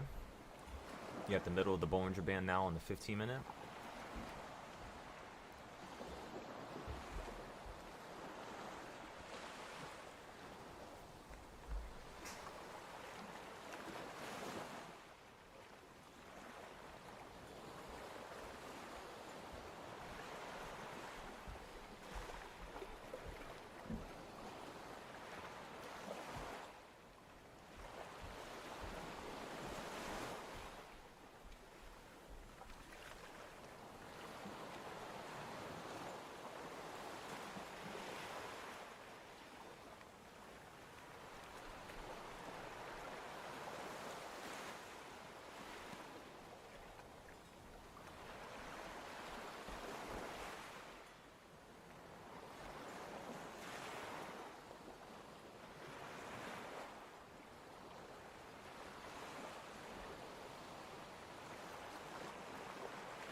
Order filled.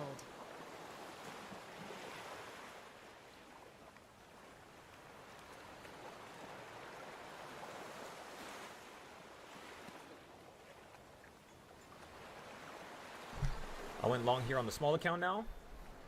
Small account, small account. What time is it? 3:53. We'll take this nice and slow.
Order filled.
I added to my contracts right there.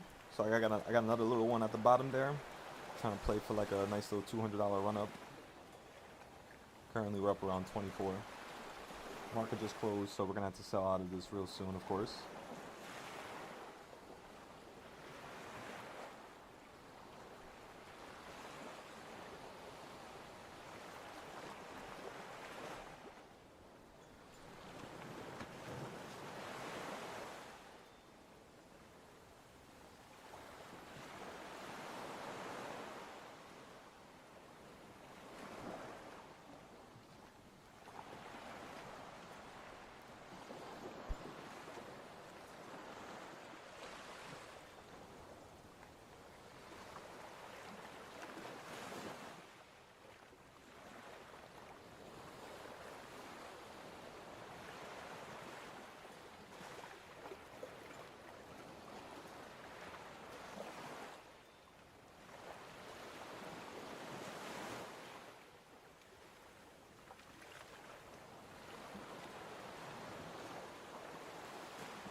Beautiful little upside right here, ladies and gentlemen.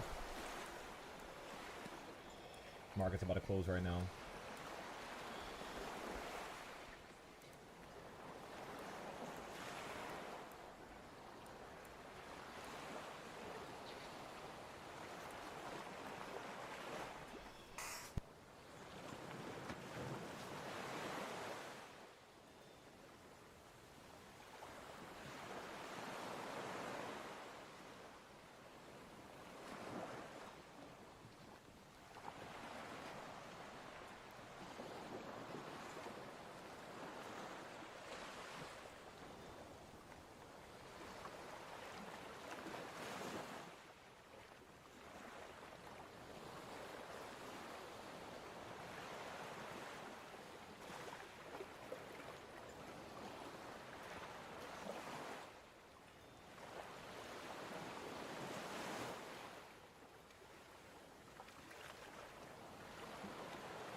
The market is closed.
Order filled.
Grainger makes it easy to find and order the products your team depends on around the clock. Because when boxes are packed, pallets are stacked, and trucks are waiting at the dock, the last thing you want is to run short on the supplies that keep your warehouse moving. Grainger is there to help make sure nothing runs out when shipments are rolling out. Call 1-800-GRAINGER, click Grainger.com, or just stop by. Grainger, for the ones who get it done.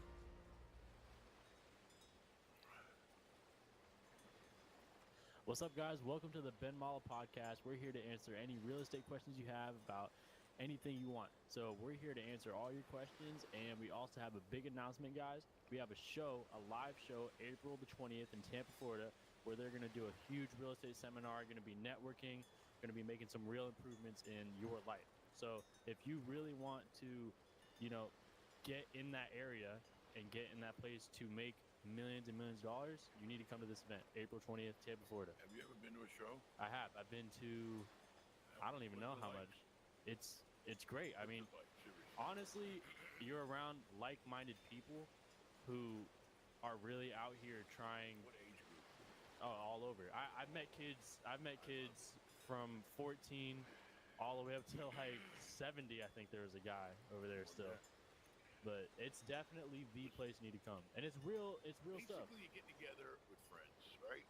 Everybody's friendly. We have a great time. Everybody's talking about making money, and I just love it. A room full of great people just trying to get ahead.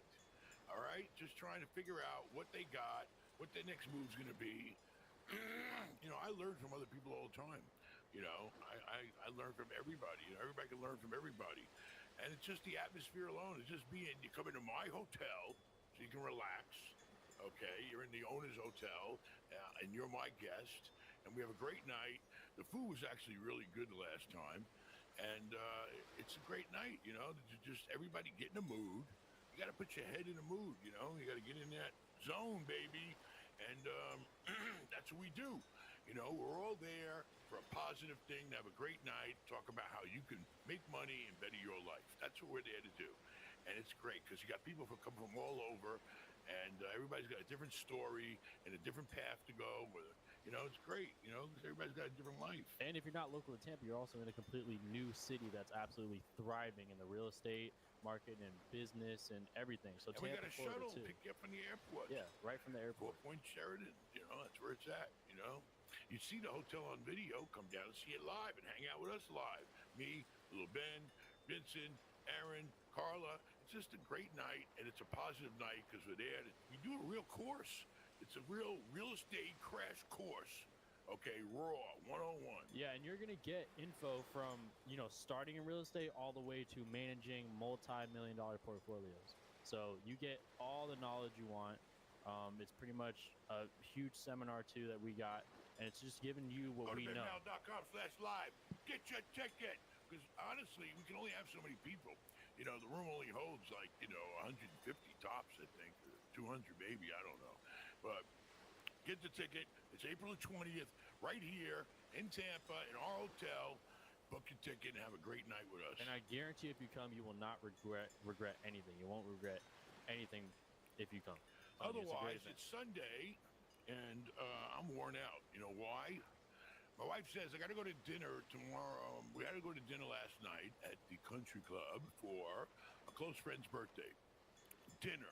All right, you go to dinner. The dinner's at 6:30. All right, 6:30 is there. It's a nice dinner. It's a great place. 8:30 it should be over. And I'm exhausted already. Maybe we get home by 9. All right, even 10. Okay. What time do you think I got? I got home after Aaron. What time do you think I got home last night with your mother? I don't even know. I was 3 asleep. and effing more. Is it past a minute? Can I curse now? Can I curse? Yeah, you're good. It's been a minute. You can't curse in the first minute, or you get in trouble. YouTube will spank you. All right. Anyway, 3 in the friggin' morning. I'll try not to curse. What time did you get home? Probably around I can track it on my phone. 1. I can look up and see I would say exactly what time 12. you got home. I would say 12:31. And you know where I came from? I came from a place called Florida Cracker Kitchen. Florida Cracker Kitchen. You gotta get your cracker on. Florida Cracker. Hey, shout out to all my Florida Cracker people out there. I went to a country concert. There's a guy that we met in Vegas. Yeah, right? Big Vinny. Shout out Big Vinny. invited Go him. check him out. He's really good country singer. We Invited also all of us, but I couldn't make it. I had to go to the birthday. yeah, I got VIP tickets. He also who else was there? Easton Corbin. He was Good over there. for Really me. big country All right, singer. you got your country. I hate country music. I'm sorry. I like country music. It all sounds the same, and I don't know. Yeah. All right. Anyway, Sunday, I'm exhausted, but we're doing a podcast. Why? Why not?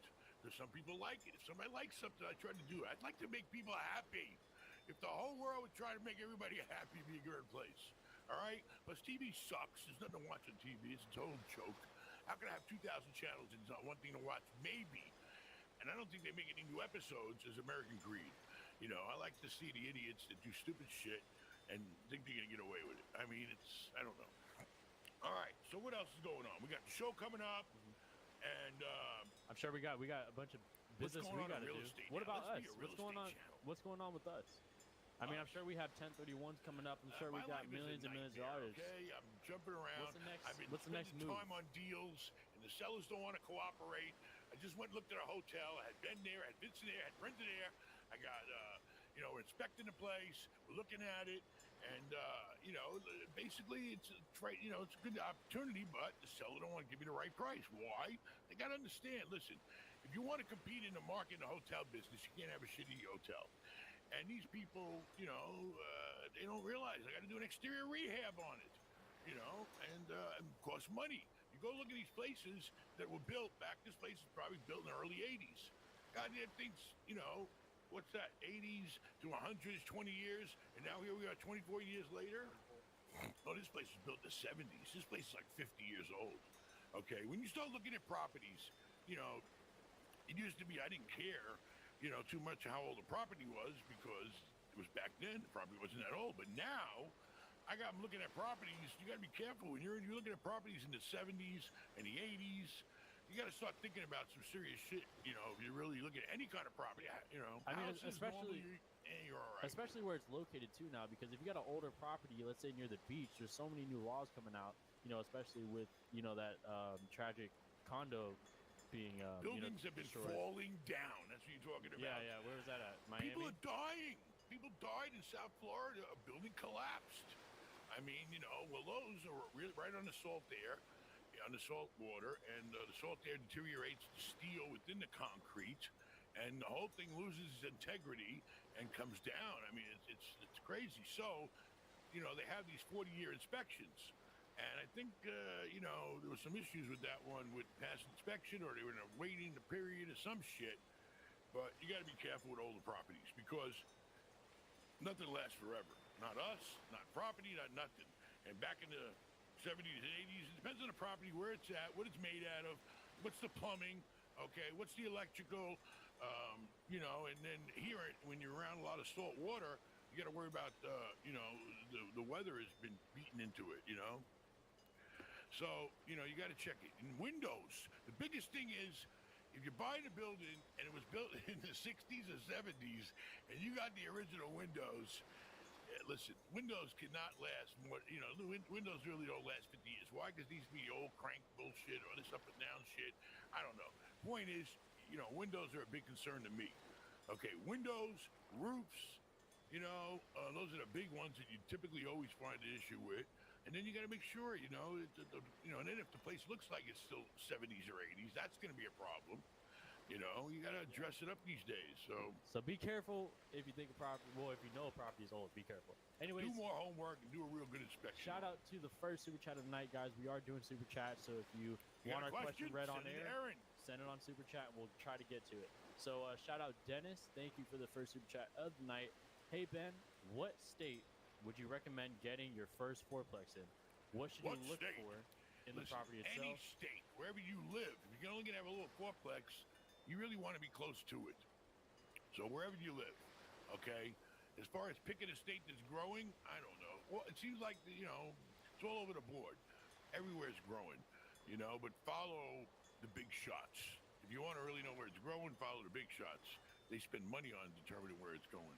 But to buy a fourplex, you got to buy it somewhere in a radius, okay? You look at yourself here. Here I am. This is where I'm at on a map, a dot. Then you draw a circle around it. How far are you willing to go outside that circle? 10-minute drive, 15-minute drive, 20-minute drive? Maybe you're willing to go a couple hours. I don't know. You know, draw a circle on a map, and that's where you find one. You know, and then you got to find a good deal. There's good deals everywhere, you know. I mean, not everywhere, but, you know, more you look, the more you're going to find. That's Take into account, too, the tax laws. Taxes play a big part of Some it. states have tax. I think there's about 8 of us left that don't. Okay, in Texas, Florida, Alaska, I think. I don't know. Look it up. I'll look it up. But anybody want to know what the non-taxable states are? Google it. It's real simple. I'm not going to sit here and remember. All right, we states. have, let's see, I didn't come here for an Washington. exam. What do we got? Tax-free income states. All right. All right, what else we got? We got a caller. Already? God damn it. Hello. Hey, what's up, Ben? Remember me? I took your course. You took my course? Do we have a private meeting? Private meeting. Oh, you're one person, okay, that I'll never. You're like at the top of the fucking people I'll remember doing a private meeting with. Okay, you know. I can't hear you. I'm never gonna forget you. But listen, can I tell people about you, or are you still under hiding? You're in hiding. No, I'm good. We're totally good. Go ahead. Say whatever you want. He's a great guy, you know, but all I do remember, you know, and I know people that know Vegas, okay? This guy's living in, like, I can't tell people where you're living, but it's a real high-end place in Vegas, okay? If you're going to stay in Vegas, you know, you're going to rent out. You owned it. It was a condo. I do.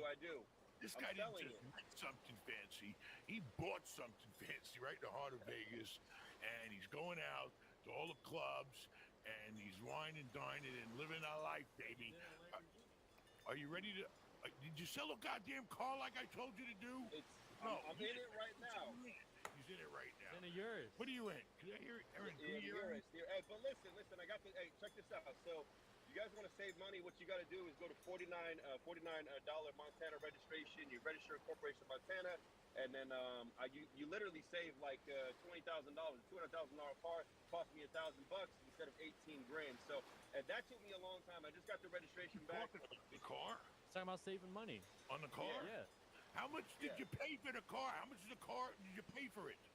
$200,000. Listen, $200,000, right? Sell it though, because of you. I'm selling it. You sold it already. liquidating. But you know, Vegas ain't gonna pay you a lot. I don't think you can get a lot in Vegas. You're gonna have to go online and sell it.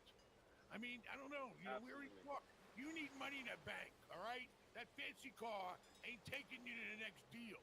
Okay. So here's what I wanted to say. I wanted to say because of your advice, it kind of flipped the switch in my mind, and like, you know, I make a good income and I was spending my income, but now I'm at the mindset of I don't want to spend a penny of my income. I want to invest it all into real estate, and whatever I cash flow from that, that's the money that I'm going to allow to spend myself. So it's a much better way of building wealth. And like I said, I would not have thought of it this way if I did not meet you.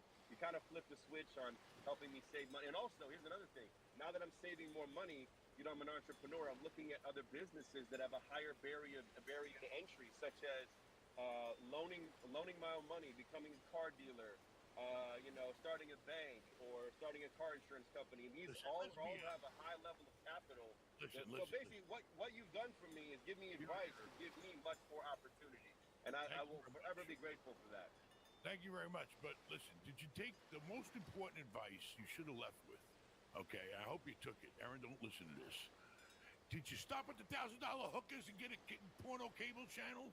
No, we're good. Oh, No more. God.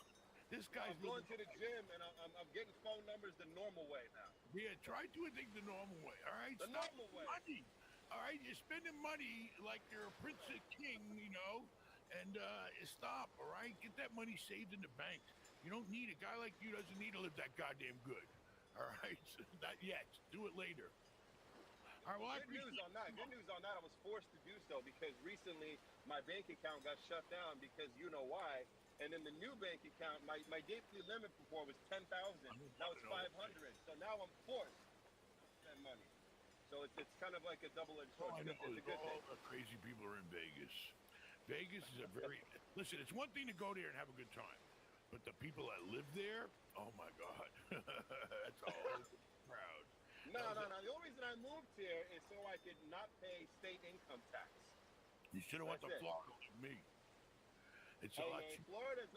Florida, Miami was crazier than Vegas, to be honest, bro.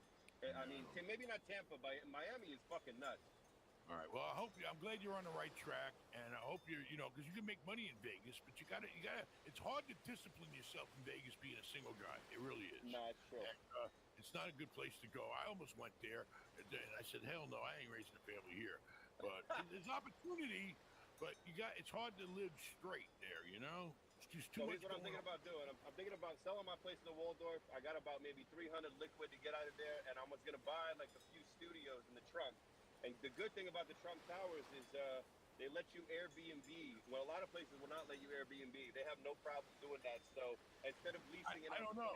It could work because there's a lot of group of people where if you market it right and you attract Trumpers, then it could work. You're making money on his name. I mean, half of the country loves it, right? You better go over. You better call me before you go do anything, sign any dotted line. All right. In the meantime. Call me and let me know when you're ready to really make a next deal, because you told me about some of your deals. I got 250 saved right now. I'm going to call you in this next month before I do anything. Don't get involved with nobody, okay? Anybody trying to sell you something, there's a reason why they're trying to sell you something. They're trying to get your money, all right? And their plan, you may think they have a good plan, but you only trust yourself, all right? You need to run your own show. Do your own thing, control everything, and not try to think you're going to sit back and depend on somebody else, because they're going to screw you. Fuck that. I'm telling you. 100%. Yes, sir. So basically, just stay on the right track. I'm glad you're doing good, and get back to me whenever you can. And it was really a great time meeting you. All right, we had a good time. I'm telling you, you're my Jewish uncle. I love you, Ben. I'm going to call you in 2 weeks, all right, brother? All right, get to the gym, work it out, and get phone numbers. The kind that don't come with a checkbook. All right, take care. Thanks. I appreciate it. I tell you, meeting him was, I honestly, I really had a great time with him because, I mean, I could be straight with him. I was straight with him. I told him, I said, listen, I'm not going to cookie cut this, or I'm not going to candy coat this shit. I'm going to tell you where the hell you're screwing up. All right. And you need to stop right now. Okay. You need to change your lifestyle. Okay, because you made some money down the road, now you're going to piss it all away. That's the only road you're going down, all right? And that's not the way it works, not the lifestyle you're living. You can start living a little better, but you can't start just, living that Vegas life with the fancy place and the fancy girls. He's spending $1,000 on dinner for 2 people. I mean, come on.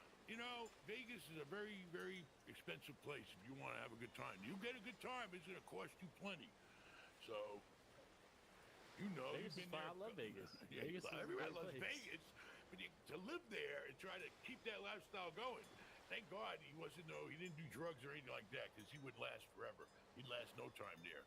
He wasn't a big drinker or drugs. He just like having a good time, which, Anyway, he didn't listen to me because he's still driving a freaking Lamborghini. I told him to sell that goddamn thing, put that goddamn money in the bank right away. I would have done it the next day. All right, shout out Alex. Thank you for the super chat. All right, so I have an advice. I need advice on a property. So if I flip it, I profit $350K, or I can rent it out and make 18% ROI.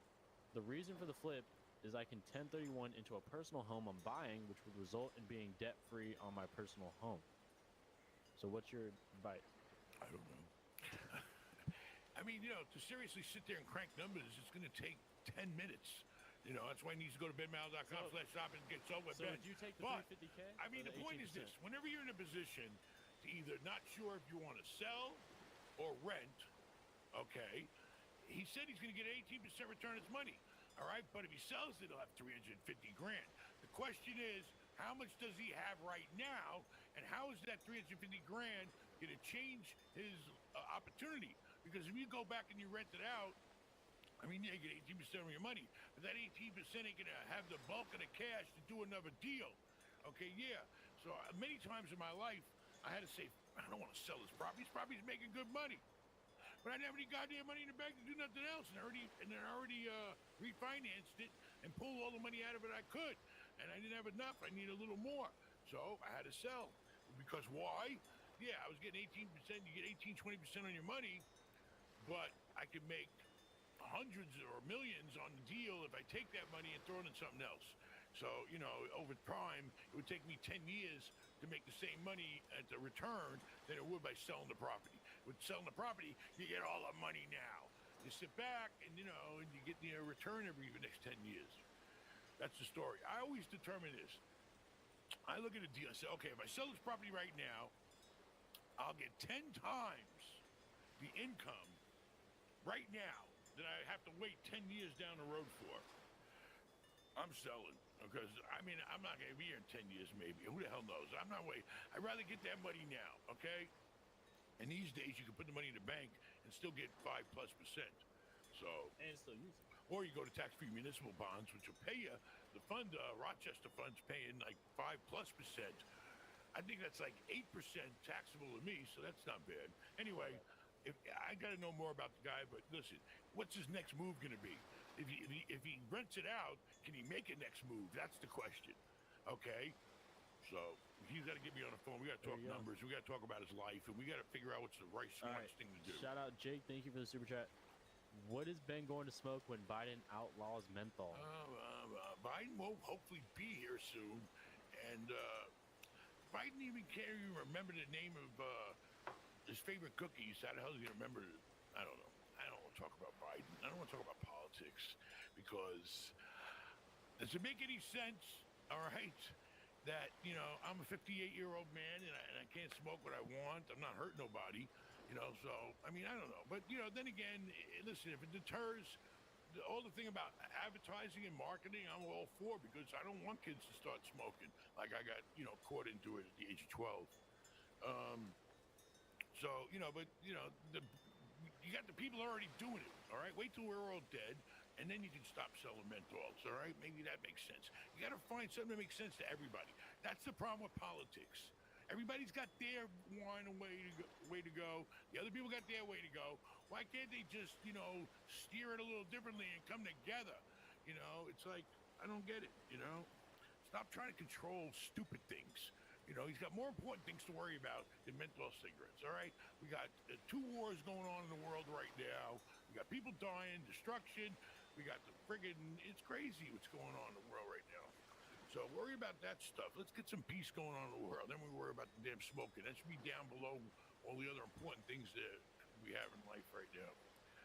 All right, shout out Adrian. What is the most money that you've earned in one deal? Rocky Point? The biggest deal I ever did, I don't know. I mean, you know, a hotel one time in Tampa, you know, when I was involved with Hulk Hogan, Hogan's You guys Beach and all probably that. remember it. I bought Tampa that Hayes. hotel. George Steinbrenner used to own it. George Steinbrenner owned it. He kept the Yankees there in training, you know. But, you know, he moved on, and the next guy was the biggest mobile home RV guy in the whole country, and I got it from him because he had no business buying it. Why do people buy hotels and don't get involved with them? It's not an investment. All right, if you think you're gonna buy a hotel, sit back and do nothing, you're crazy. You'll lose your shirt, even with a management company, because hotels are a business. Anyway, we came in there and the place was shabby, and Happy fixed it all up. And, you know, it was on the waterfront, and it was nice. So anyway, paid like $17 for it. I never gave Happy any money, I know that. He took all the money I made for the hotel, and he put it into fixing it up over a period of a couple of years.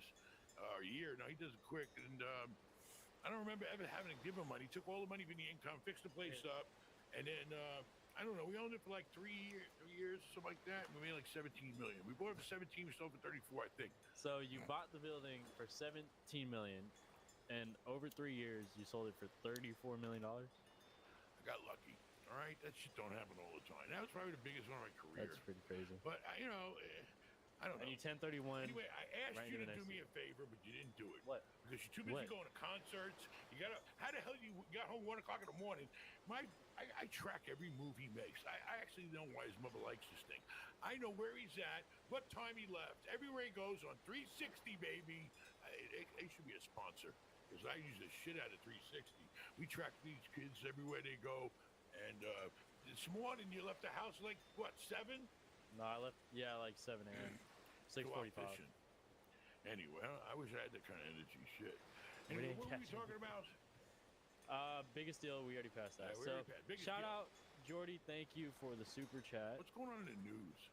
The news. Okay. People want to know what's So- going on. What's new?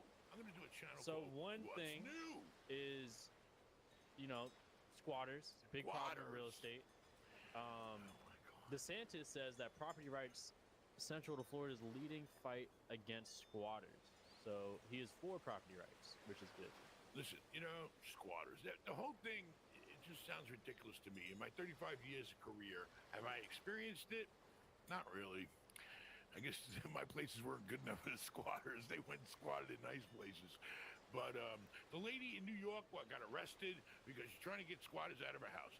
Listen, always the way you can prevent shit from happening is to, do something to prevent it. Okay, that's why a lot of stupid shit don't happen to me. Because I always try to prevent stupid shit from happening. Like we're in New York. We came back from New York last week. Okay. Yep. I'm conscious of what's going on around me in New York, okay? Because I know the underbelly, all right? And, that's why I'm not going to be nobody's victim, okay? And that's why whenever we go places, I tell you this, that, because, if you're thinking about it, all right, and you're aware of what could happen, and you're prepared, okay? Me and you came out of the Broadway show, right? Yep. This guy, I wish we had a camera for this guy. This guy could have won an award for being crazy, homeless, and nuts. Yeah, that guy's nuts. And he stood there because in the intermission in the show, listen, those shows are long and kids want to see a show. I got to go out and have a cigarette. So me and him go out in the freezing cold New York in front of the whole theater, Broadway, yeah, theater. and smoking a cigarette. Of course, when you stand around smoking a cigarette in New York in certain streets, people are going to start coming up to you, and then he didn't know who the hell I was and nothing. Yeah. Anyway, so the point was, he was nuts. He was crazy. Yeah. And I tell you, what do you do with these people? You ignore ignore him. them. Ignore him. You just ignore. The guy was standing there very close to me, talking, blah, blah, blah, ooh, blah, blah. And I just totally fucking ignored him and enjoyed my cigarette, didn't I? Yeah, you did. You did. Anyway, prevent, squatter sting. Okay. If you got a property, we got a lot of snowbirds in Florida, so a lot of people don't stay in their houses or whatever. I don't know. The point is, monitor your property. If you own something, it's yours. Monitor it. Get the damn Ring. Get a camera. Get a motion sensor. Everything with technology today is cheap. It goes to your phone, right? Alerts you. And that's what you got to do. Monitor your property. But anybody, this whole thing, that's why, New York and all these crazy cities where everybody's got rights to make no sense. You shouldn't have a right to go and to even step foot on somebody's property if you have no business being there, okay? So I don't even stand, to me it's trespassing, okay? But, if you got this whole thing about people just going to start, maybe now, because of the way the world's so crazy and people are desperate and nuts and they got all these rights now they can start doing more shit. Oh, we'll just go squat in somebody's house. They're not going to do nothing to us. If we're letting the goddamn lowest level of society start thinking that way, we're really in trouble.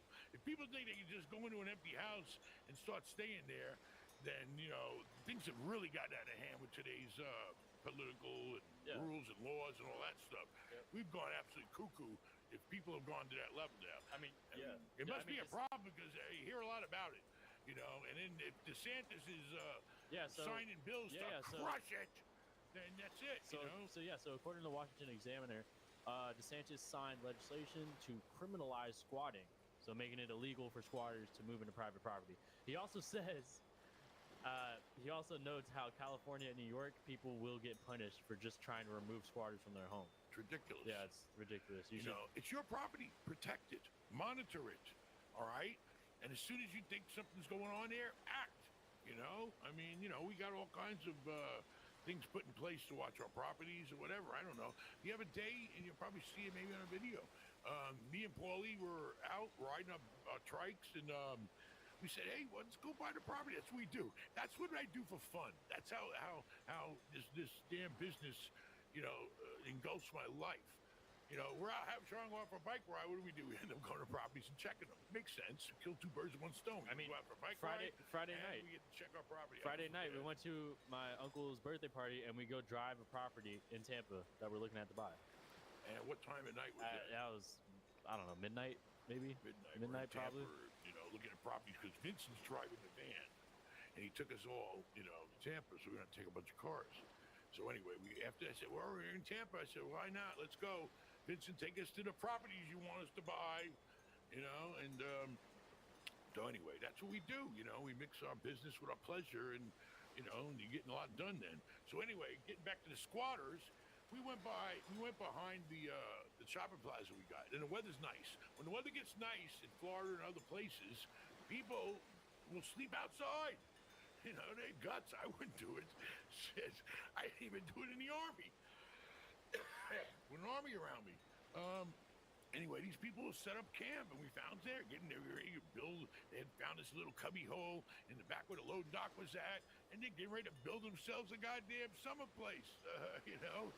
And so, you know, we had to go there and get all this shit together, and you know, anyway. But listen, if you live somewhere with the squatters, especially, and you know what's happening, then be smart and do something to monitor your property. End of subject. I don't know what to say, but nobody's got a right to come on my property unless they got a reason to be there. And if it's in New York, California, yeah, they're going to get away with it. The cops don't want to get involved, which makes no sense to me. So anyway, that's the story there. All right, there you go. So shout out to Anthony. Thank you for the super chat. Big B, how are you feeling about Valley's rates right now? Any recommendation on interest-only HELOCs? How do you feel about turnkey Section 8 rentals under 90K, cash flowing $800 per month? You got that? Holy shit! What the All hell? right, so first to start off, what do you think about Valley's rates right now? Listen, banks are banks are banks. They're all the same, okay? It depends who you are and what kind of relationship you got with the bank, all right? Valley's still a very strong bank, and they're national, and they're a good bank to work with because if there's a deal to be made, they're going to make the deal. And they're going to be, to me, I found them to be more knowledgeable as far as if you're really in a business, like any kind of business even, not just mine, but they look at me as somebody that's in a real estate business. They look at your cash flow, every bank's the same, but the Valley's easy to get along with. You know, they look at what you got coming in and how much money you're worth. It's all about risk tolerance. The less risk you are, the more the banks are going to want to work with you. It's common sense. You know, you're going to want to loan money to somebody you know is good for it, right? What do you know? That's the way it works. So, you know, every bank pretty much goes by the same rules. And, you know, but the better and the stronger you are, the better rate you're going to get. You know, there's different, you know, they got rid of LIBOR, then they went to SOFA, and now they're doing something else. It's all basically the same rates. It's tied to the Treasury. It runs in line with the Treasury notes. And it depends on how long you're going to borrow the money. There's a lot of things that have to do with borrowing money. Okay, I can sit here all night and talk about that. But, you know, Valley's good. You know, listen, go to 3 or 4 banks. You know, see what they all offer you. That's what I do. What do you say? Any what? Interest on HELOC. HELOC. You know, HELOCs are just for homes, home equity line of credit. That's for your home. Listen, HELOCs are great to me. Not that I use them or need them, but if you do use them and need them, you know, they're great. You know why? Because they're a line of credit. Okay, so what? You tie the line of credit against your house, and the rates suck for everybody right now, but you don't pay on the money unless you use it. All right? So you don't use the money until you know you're going to make money with the money you're borrowing. Because you got to start paying on that money and use it. But you can borrow it a little pieces at a time.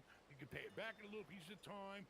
It's a way that enables you to keep rolling. All right? But don't touch the money unless you have a specific purpose for it to make more money. All right? Some people get HELOCs against their houses to remodel them. That's fine, too, if you can afford, you know, the extra payment on it. You know, but HELOCs are great. You know, you just got to shop around, too. It's usually give you the best deal and the highest LTV. A lot of them go to 90%. I don't know if it's still doing in this market, but they were at 90% LTV. Normally, people have maybe 80% in their house, 70%. These guys, you know, banks go to 90. Why? Because it's a place where you lay your head. And they know you're not going to be homeless. You're going to pay your goddamn bill. Yeah, that makes sense. Except if you were back in Oakland, they wouldn't pay me rent, but they paid their car payment. You know, I used to piss me off. You know, listen, you know, they have a fancy car. And I tell the tenant, I says, you know what? If you didn't have a fancy car out there, maybe you got a cheaper car, you know, you had no problem paying your rent. What's more important? In your house or your car. And you know what they did? I swear to God. You know what they did? No, What? They handed me the keys to the apartment and they slept in their car. That's how much they love their car. It was a nice car. All right, here we go. What else you say? Pretty much just how do you feel about Section 8? Section 8 rentals. under Kinda- 90. What's it say? Pretty Section 8 turnkey. Section 8 rentals turnkey. Turnkey Section 8 rentals under 90,000 cash flowing 800 per month. Under 90,000 cash flowing 800 a month. I don't understand cash flowing 800 a month per unit. I don't think so. But listen, it's all the numbers, okay? Section 8 rentals are great because you know the money's going to go directly ACH right into your account from the housing authority. The tenants pay little or nothing. So we all know Section 8's a good thing if you need it and you're in a location that's difficult to rent or it's a tough place. And, you know, you want to make sure your money's guaranteed because the people in the area may not be making a lot of money. So if they lose their job, blah, blah, blah, they can't pay you. With Section 8, you ain't got to worry. You know, and, you know, you can look for good work-class people, seniors. Section 8's a great program if you got a property that's kind of tough to rent, all right? And you want stability. What Section 8 does, it gives you stability, you know, because you know for the next year you got a contract guaranteed with the rent, and then there you go. They used to pay if the tenant damaged the place. I don't know if they still do that. Now they say, no, you're on your own, collect the deposit. Oh, yeah. Talking about, I wanted to talk about, okay, I'll talk about that later. What else? All right. What else did he, any more questions for me? We paid you all money. No more questions. You know? All right, shout out. Thank you very much. Shout out Big Nick. Thank you for the super chat. Shout out Vermont Internet Design. Where do you recommend finding banks to finance these, you know, real estate deals? Where do you recommend finding banks? They're everywhere. To finance what? To finance real estate, just like what Every banks, bank finances real estate. The one thing every bank loves. The easiest thing in the world to finance is real estate. Okay? They like it a lot better than inventory and all these other type. Who else are going to lend money to? You know, real estate is probably where most of all the money gets loaned to. You know? So, I mean, you got to go around and you can start with your own area. If you're doing a small deal, start with a local bank, you know, and see what they got to offer. You know, you can go to the big banks. You got a million banks out there. Make But them compete basically, against each they're all other. the same. You go Banks to, are banks. I mean, you also Qualify. The property qualifies. You know, and that's it. And this is what your payment's going to be. I mean, you know, it's not rocket science to borrow money. You know, basically somebody's giving you money, and that's it. You got to go around, and it's shopping. You got to shop around if you really want to get down to it, because some banks have a different appetite for different types of deals. You got banks that specialize and say, yeah, you know, we really like doing a lot of multifamily. You know, so they pretty much only do multifamily, and not so generous on the retail or hotel or something like that. You know. So shop you around. shop You make around. them compete. Make them compete against Go to each any other, too. bank. All right, You shout know, out John. Lay the deal on the table, lay your life on the table, and that's all you got to do. And they'll tell you, yeah, we can do this, or no, we can't do it, but we can do it if this, and this. It's a process. All right, shout out Josu. Thank you for the super chat. Will the low inventory of single-family properties in markets like California keep the market from a big price dip? I've seen no like tract homes being built in my area since 2012. It's all been multifamily. I mean, because that's what you know, whatever the developers think they're going to make money on, you know, they're building multifamily because they think that's the route to go right now, because you know, because the interest rate's so high, people aren't buying homes. I think we're at an all-time low of people buying homes. You know, So do you think a low inventory of the single-family homes will like Raise keep the price? will keep it from like a big price dip, like keep it from dropping? I mean, yeah, I mean, supply and listen, demand, I guess. right now, nobody's buying houses like they used to be because of the interest rates. Okay, simple fact. I mean, if the interest rate comes down, people will start buying houses again. You know, but we're at this weird standstill right now. You know, where the sellers don't want to swallow the fact that they can't get what they used to get, and the buyers don't want to pay what they used to have to pay at half the interest rate.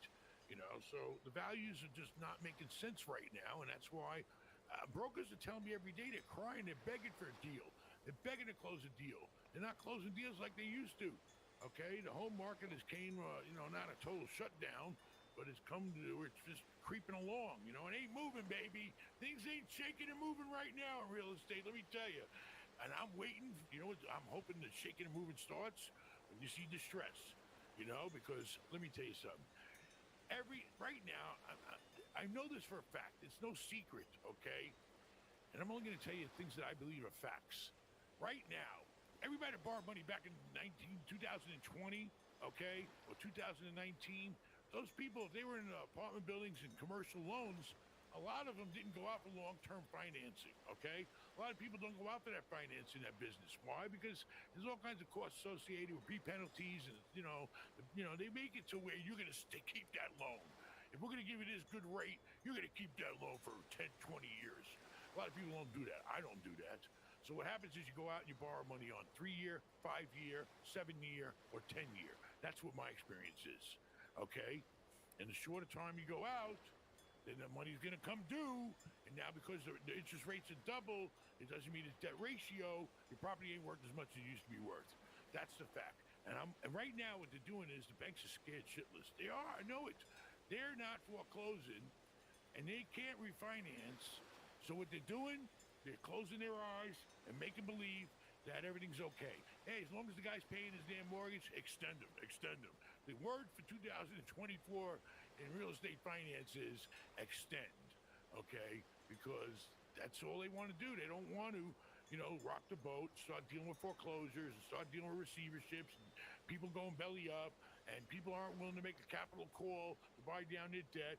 So I'm hoping that eventually, and I think politics has a lot to do with it. I think eventually, I don't know, but I'm hoping that sooner or later the bank's going to want to get paid back, okay? So we'll see what happens. I'm starting to see the distress trickle down now. Some people are saying, you know what, we need our money back because we can make more money if we get that property back, sell it, and invest it now versus sitting around getting that low return. That's what the banks are doing. And Wall Street and everybody that loans money out in real estate. And then plus, God forbid, you saw what happened in California, that bank went belly up? Yep. Okay. Why? Because their assets ain't worth shit compared to what they loaned on. So, that's the problem. If the banks let the cat out the bag and say, hey, all these loans are due, and they're not worth what we loaned on them with the same First loan to Republic. values, then that reduces the value of the bank. The bank is only worth two things. The bank's worth: deposits on hand and their loans. They're in business to make loans, and if the loans go bad, the bank goes bad, and their stock goes down the toilet. Just like I lost my shirt that I preferred stock in that damn Republic National in California. First Republic. But I bought it years ago, so I can't even blame my broker. He didn't know. So anyway, there you go. What else? All right. We have a caller, right? We have a caller. Jeffrey. Jeffrey? Yo, what's up, Ben? What's up, Jeffrey? What's up on the Ben Mullen podcast here? He almost looks like the young version of that actor. What's his name? The guy, famous actor, good actor, played a lawyer and all that. I hope I look like a good actor. He played like there was a movie made where he was a lawyer out of his Lincoln Continental or something. Really cool. All right, what's up? What's up, Jeffrey? Hey, so I had a question here. So I'm 24 years old right now. I saved up about like $85,000. I'm in Chicagoland though, so things are pretty expensive here. So I was thinking I go like the property manager route, and I don't have any experience in that. So like, what can you do to look like a really good candidate for employers for that? Listen, you gotta have. You want to look good, you got to show what the hell you've done. Now you're 24, so you hadn't had a lot of time to do anything. All right, you have any college? You have a resume? A little bit. I've worked at a job for like 5 years. I did baggage handling for American Airlines, but I also sold insurance for about a year. All right, listen. If you want to break into a field, there's no way of breaking into a field unless you're born into it, unless you start at the bottom and get the experience, okay? Right. I started property management. I wouldn't be in real estate today. I never would have bought real estate if I didn't spend the time, pay the dues in managing property, okay? And I started at the very bottom. You can't go any lower than I started. You're not going to have to start as low as I did, okay? But basically, if you're real serious about it, the problem is, are you working right now? Yeah, I'm working. All right. So let me ask you a question. You handle baggage, right? We just took a trip. Anyway, so do you guys ever go through the bags? Because my wife got really. You or my wife got mad because I put an envelope with a bunch of cash in it in my check luggage. It wasn't just a little bit of cash. It depends on the airline. You got to watch out for some of those airlines. They use some pretty shady guys. Actually, Not me though. Not me though. Not you, not me, not me. No. Had to get the 85,000. That's what I want to know. He's Listen, a bag listen. material. He's got I was 85,000. saving good. I was saving Sounds good. like Hey man, I see a lot of bags, you know. yeah. And who knows what the hell he was in some of those bags. I heard about you guys. You know, you have deals cut with people moving shit. I watched that channel. What's that channel? The drug channel. Where they busted. They actually busted. It was great. They did a whole setup with the guy that was working in JFK, where Big the airport. was moving dope through JFK in bags, you know, and then they showed the baggage handler in Jamaica, man. Yeah. Come on. You want the ship on, don't They worry gotta about get to where they're going, you know. I don't Packaging gotta see get to where nothing. Make sure the bag has a special tag on it. I know which one to take care of. Exactly. Basically, you know, what you're gonna have to do is this. I mean, what are you gonna do? What are you doing to make money right now? You still working in baggage? Yeah, so I'm working the baggage handling, and you know, fortunately, I live at home right now, so unfortunately, I'm able to save most of that money. I mean, the problem with property management is going to take up your time, and you're not going to make any money on an entry-level position. You have to start out as a leasing agent. You're going to have to start out as somebody that can assist in the office. The smartest thing for you to do is, I mean, have you thought about trying to, you know, the way you get into management without, you know, giving up your job is first go get a real estate license. Take one course. Take one course online. It's one test. They got schools that help you with everything. Get the real estate test done, and then get your sales license. Right.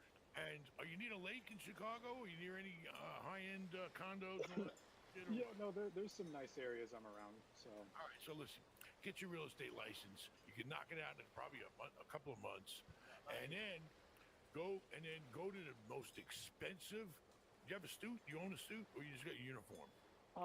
It's just I don't have a suit. Just go to Burlington and go get a cheap suit. That's All it. right. That's what I've done. Whatever works. Go to any cheap store and buy a cheap suit. It doesn't Okay, even so know. let's get the license. Knock the license out. Get a nice suit. Go to the most expensive real estate office in town that's selling shit for big money, and tell them I got my license. I want to learn and do it on the side until you start making money in real estate. Because what will happen is because you're connected with a real estate office, there might be some opportunities there for property management too. Okay, but you know, to get a property management job, you're gonna have to start, or you can listen, put a resume together, show what you've done, you know, and just go and try to get an entry level position and see how much they're gonna pay, and see if you can live off of that. You know, what they pay you. Because sometimes with leasing, but you know, try to look for the high end where they're spending money. Because like the expensive apartment buildings, the leasing agents get bonuses on top of their salary. So, you know, and maybe you'll find a nice company where you can learn a lot and experience it. Or, you know, I mean, because what are you going to do with the 85 grand? You're going to try, you can't find it in Chicago unless you go to a really tough neighborhood. Not much. I know where you can buy real estate right now, but I'm sorry. No offense, I mean this as a compliment. You don't look like a tough guy. That's okay. No, Gary, Indiana. I'm used to that. That's okay. Oh, Gary, I don't know about All right, so forget that. You're not going to go in the hood like I did, because I mean, I don't look like you. I'm glad about it. No, I'm kidding. You're not big. You're not fat. You're not ugly. So I used to be. You're not going to do good in the hood. No hood for me, I guess. And the glasses right off the bat are going to say, "Get 'em, boys." Get him. Take his money. No, I'd have to take him off. You're the guy that goes and he fixes up a house all day. I've seen guys like you do it. No, I'm not knocking you. I'm just saying.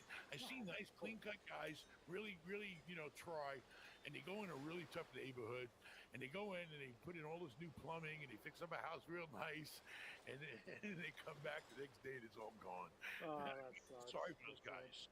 I really felt sorry for those. You gotta learn one way. Honestly, I used to go to neighborhoods that were so tough, I would have one of my guys live in the house while we were remodeling it with a duplex or the triplex or the fourplex. That's how bad it was. You know, people would steal. So anyway, I would definitely look into getting your license. Go to real estate sales. Who knows? You might make it in sales really big. And then, then you start also hearing about the good deals coming. Because if you work in a real estate office, you're in that network of realtors, they hear about the deals first. Right. But you know, I get a lot of calls from people in Chicago. I do private consulting, and the biggest problem they got, the guys that I talk to about doing work in Chicago, is the city. They're just a total pain in the ass to them, and I hear it's very corrupt. and it's very corrupt. And unless you know the right people, you know you're gonna get screwed over, and they're gonna suck all kinds of money out of you. And it's impossible to try to even do remodeling permits, building permits. It's just a total nightmare because it's one of those type cities. Yeah, that's another reason I didn't really want to get invested here. Is just why would I invest somewhere so corrupt? You know, when I could go anywhere. I mean, you know, you gotta look. You know, I don't know. You plan on staying in that area for a long time now? I guess. Probably not. Believe it or not, with your job description, you could pretty much probably go anywhere you want. Everywhere there's an airport, you can go. Yeah, I could easily transfer. There you go. You know, go find a city. Always, you know, maybe visit a city and see if you like it enough there. And because you can get a job anywhere you want, get a real estate license any state you want. But you know, right now, get the one in Chicago. You know, if you're going to be there for a while. Right, I'll be here for at least like another year or so. So You seem like a real smart guy. I know you're a smart guy, but whatever you do, don't do nothing stupid. At 24, I did a lot of stupid shit. Don't buy anything you don't need. Keep that money in the bank and keep trying to save every nickel you can. All right? And just, you know, I don't know. You know, hopefully you get lucky and find the right bag and make some more money. Hopefully. All right, thanks, Ben. I really appreciate the advice. Thank you. Good luck to you. But go online tonight and see who's offering the course, how much it is, where it is, and you know, and get that test knocked out. Then you have a license to make money. Listen, if you really the right kind of person, you can take that license. It could be equivalent to a college degree in a minute. All right, really, because you go out and use that license. There's no limit to the money you can make with a real estate license if you're, you know, a real hustler. So good luck. All right, what else? All right, shout out Michael. Thank you for the super chat. What's up, Big Ben? Asking for advice. I have a 2.3% 15-year mortgage with 120 grand in equity. I want a higher interest rate to offset the rental taxes. Does a cash out refi make sense to get another one? Why doesn't he just... He wants a higher interest rate to offset the rental taxes. Offsets the rental taxes. Is he talking about his income taxes? I guess income on the rental, I guess, taxes. I don't really know. I don't want to give bad advice out. All I can tell you is right now, listen, if you got 2.3% interest rates, that thing's going to triple on you if you do a cash out refi. And then you're talking about, you know, making your loan bigger, okay? You better sit down and pencil out. Can you afford the mortgage you're paying now times 3? Can you afford that? It's going to be really times 4 if you do a cash out refi. Can you afford to pay 4 times what you're paying now? So I don't know what your rental taxes are. Typically, when you earn income on your rental, you depreciate most of the rental income, and you do have sometimes little nothing to pay in most cases, unless you have a really low basis like me. But you know, typically, you better look at. I don't know what you mean about the tax thing. All right, because your taxes are your taxes. Yeah, if you pay more interest, you pay less taxes. That's a fact. I actually have sat down and worked those numbers because in my situation, but then again, I didn't have 2.3% interest. I would think it's a lot cheaper to pay the taxes than to quadruple your friggin' interest payment. And then if you ain't got no money, it is a source of way of getting money. But if it's a house, right? Is it a house? If it's a house, you can get a HELOC and then keep that 2.3. That's why HELOCs are great. You don't mess with the first mortgage. First mortgage is in place.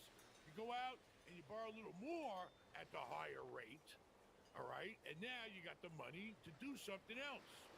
But you don't want to take that whole mortgage and start paying 4 times the amount if you don't have to. I mean, I don't know the numbers. You got to, you know, maybe get me on the phone and we'll talk about it. All right, shout out Jay Floyd. Thank you for the super chat. Hey, Ben, thinking of moving and investing in Venice, Florida. What are your thoughts on Venice? Where's Venice at? I've been to Venice. Venice? Is it near Fort Myers and all that?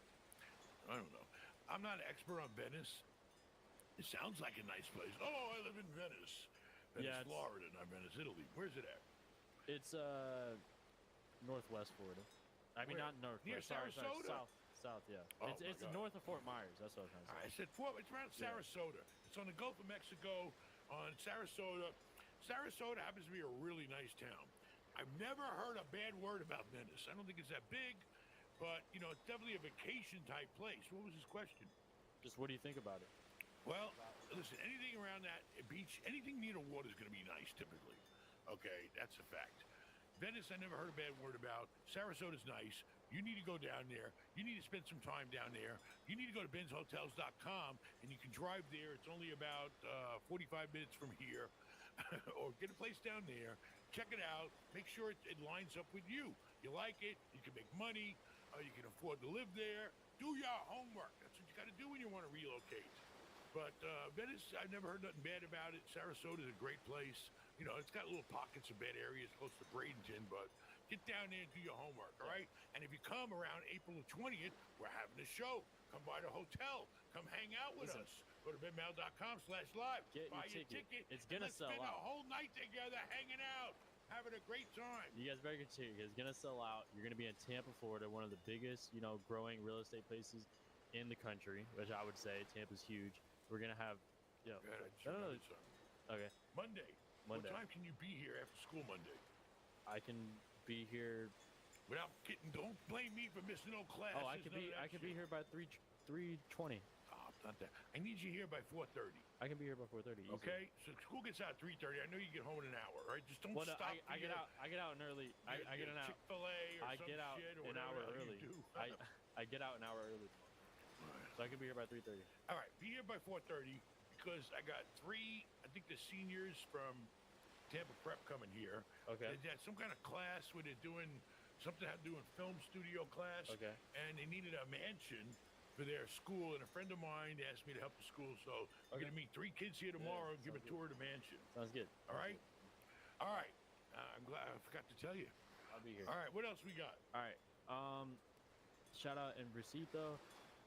Does it make sense to do a cash out refi right now to reinvest in a 3-family or 4-plex? Current rate I have is 5.75%. What did he say? Will add. Does it make sense to do a cash out refi Okay, right now? so He's sitting on a 5.575 interest rate. I mean, let's face it, if there's an opportunity for you to buy a 3 or 4 unit building and you're going to make some money on it, real money, then, you got to do what you got to do. Okay? That's life. But you're going to pay, if you do a cash out refi right now, you're probably going to pay about, anywhere from 1 to 2 points more. Depends on you. All right? Do the work. Do the numbers. Go to the bank. Find out what your new rate's going to be. And see how much more it's going to, affect you now. And then go out and find a deal. I mean, it's all about, sometimes you got to risk to get reward. So yeah, you're going to pay a little more high interest rate, but if it means not doing it, you don't do the deal, then that's not good. The deal could put you up a lot higher than that extra 1 point you're going to pay on your current mortgage. So, if you ain't got no cash and you got to get cash, you got to get it from somewhere. It's going to cost you a little more, but at least you get the cash and you can do the next deal. But make sure it's a good deal, okay? Because that deal's got to make up enough money to pay for, you paying that higher interest rate now. So, listen, that's the way life is. Interest rates go up, they go down, blah, blah, blah. It's part of the game. There's nothing you can do about it. It's called life, and that's it. Life is for sale. We have another caller. We got a lot of callers tonight. Hello, hello, hello. Hello, hello, hello. So, I've got a fun story for you. We like so, that. Fun we game.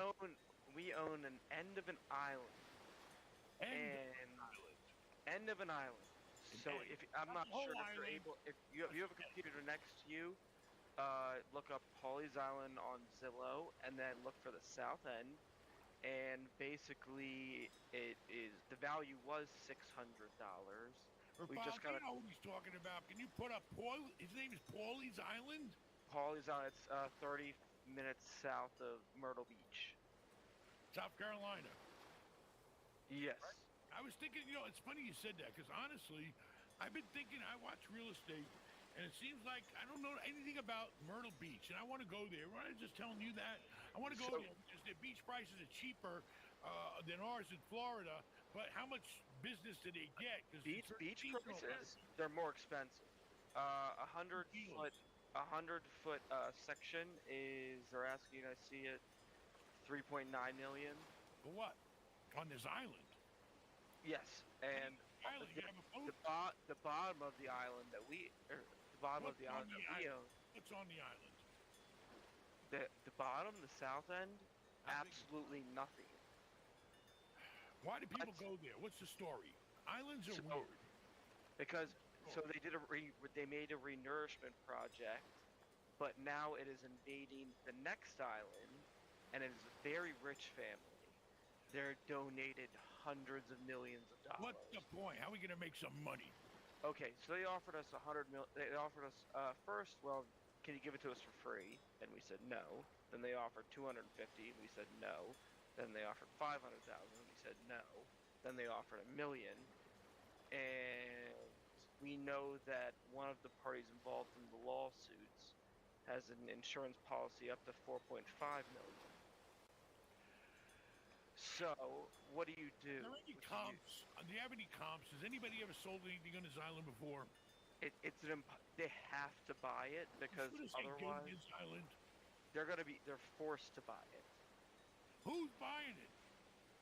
Well, we just got an offer from the family that owns the next house in the next island because our island is growing, and we have actually no restrictions on our land. Like your house has specific points where you own and don't own. All right. The point is, this.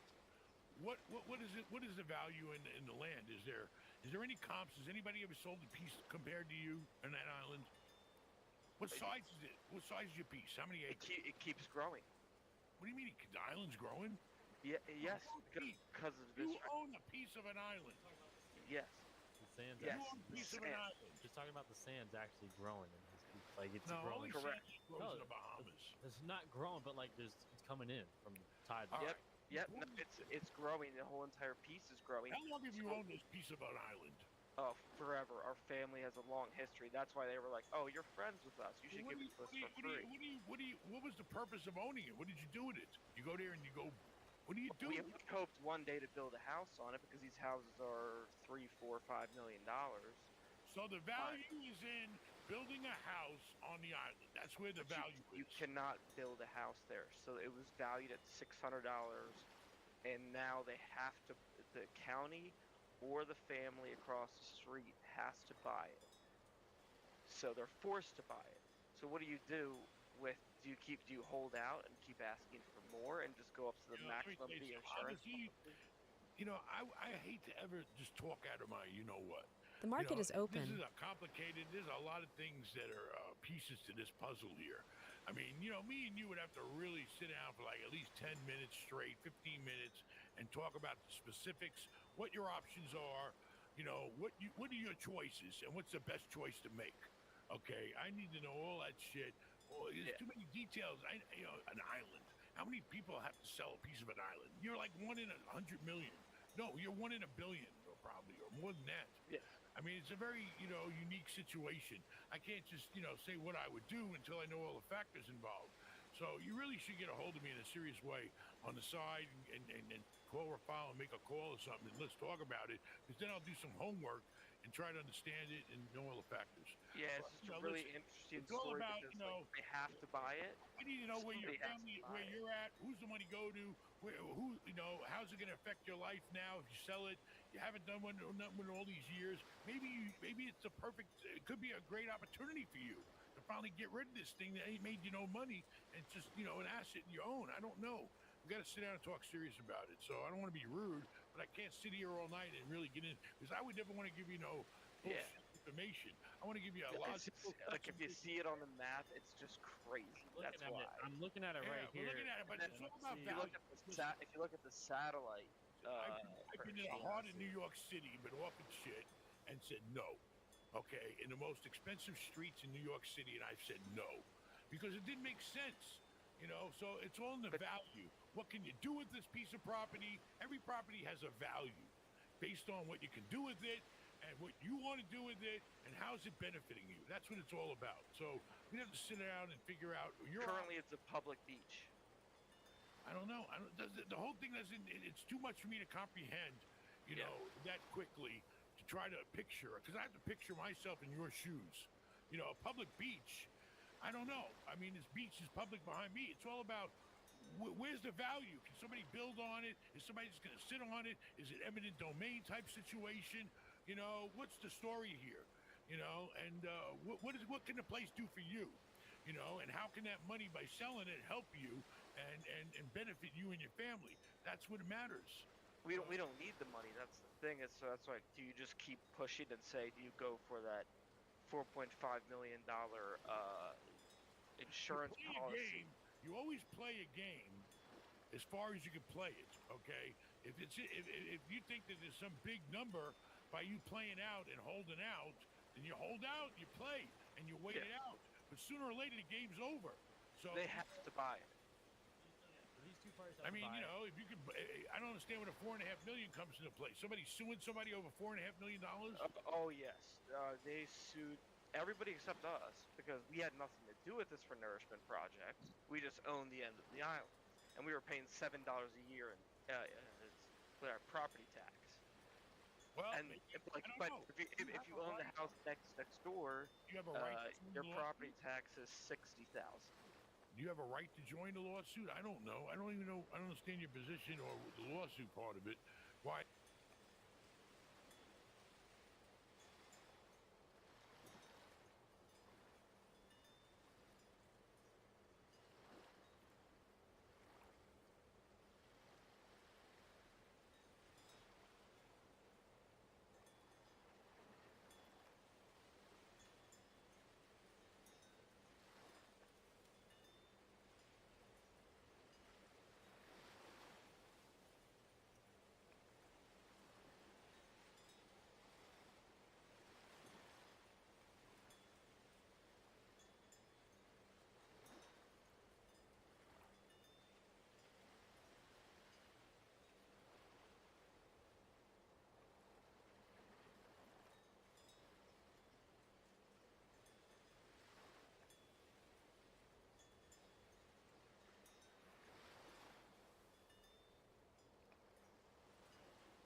Order filled.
Order filled.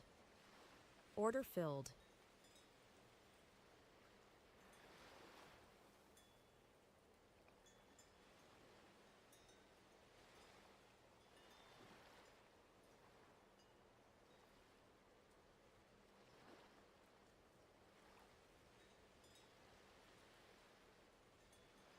Order filled.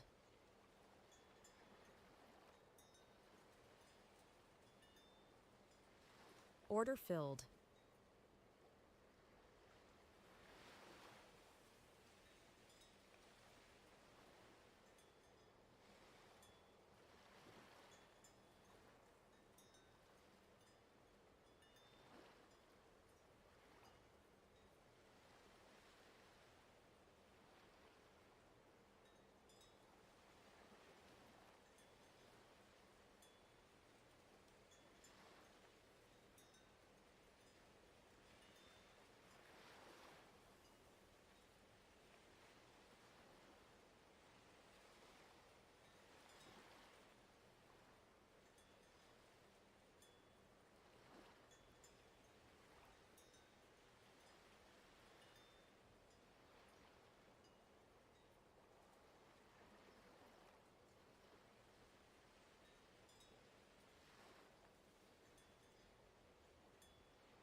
All right, ladies and gentlemen,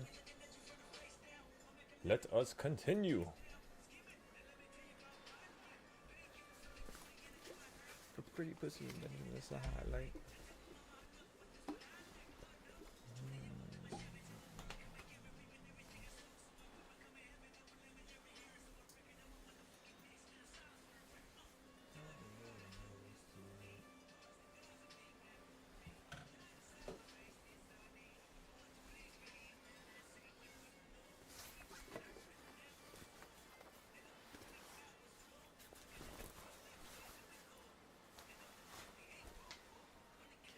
Industries for show.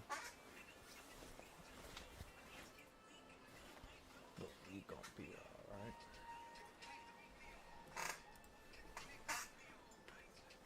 We gon' be alright.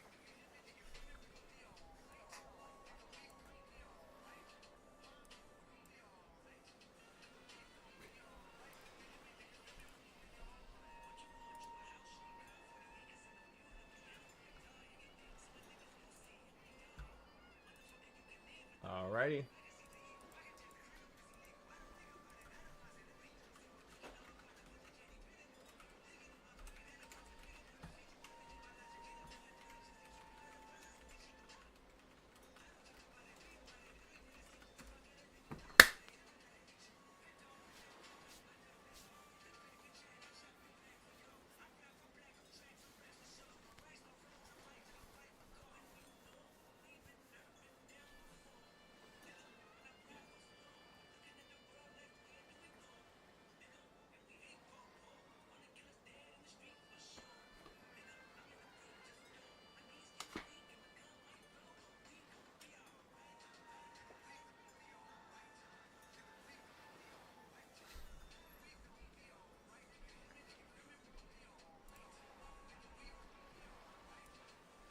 We gonna be alright. Gonna be alright.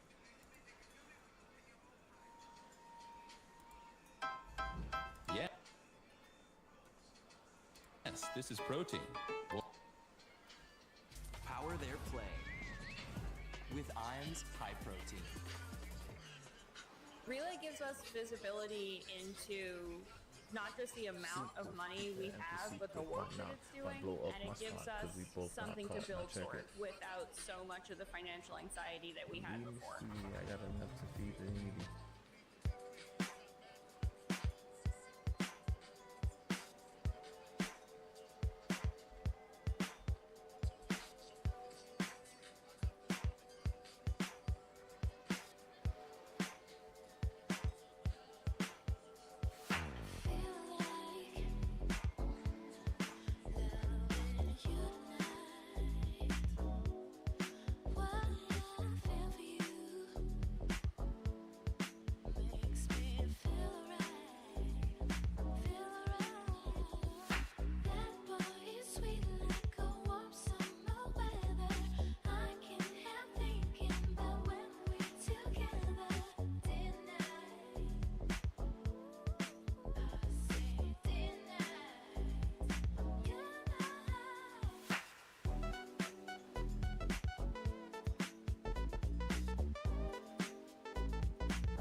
PNC Bank brings you Call of the Wild Money Moves.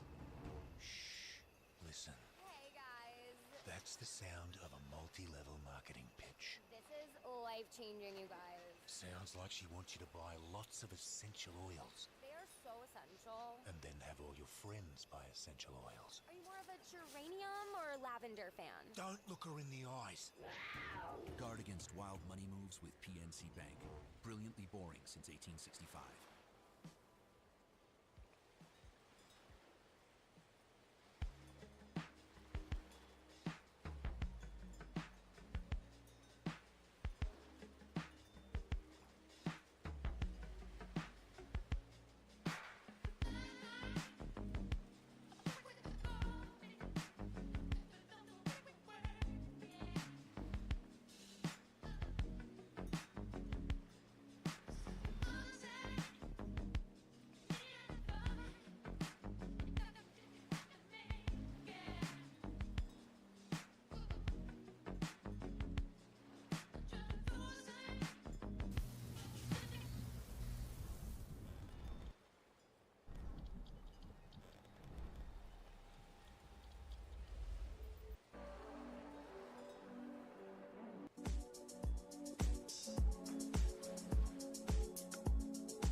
Cancer's hard. I experienced life at St. Jude. Every dollar that goes to St. Jude goes to a good place. It's keeping families together during the hardest thing they'll ever face. St. Jude saved my daughter's life. I love St. Jude. When you support St. Jude through your company employee giving program, you can help make cures possible for kids with cancer. To learn more, visit stjude.org/employee giving.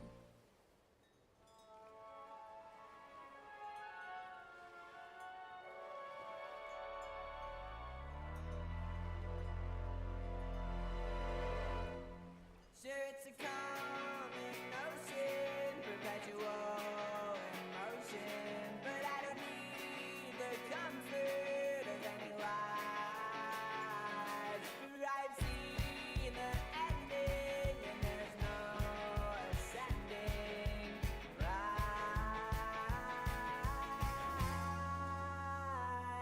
Oh, back when I was younger, was told by other youngsters that might well be sunset beneath the earth. 'Cause I don't see what they see when they're staring at me. I see a window, a limit's a limit, and not at all.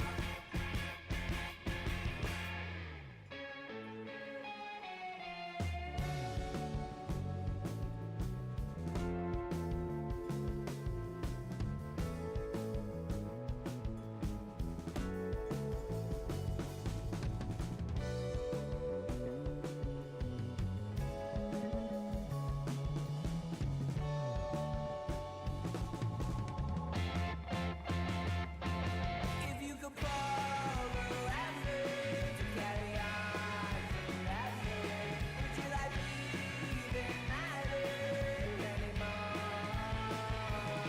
Sure, it's a calming ocean, perpetual emotion, but it's not what you signed up for.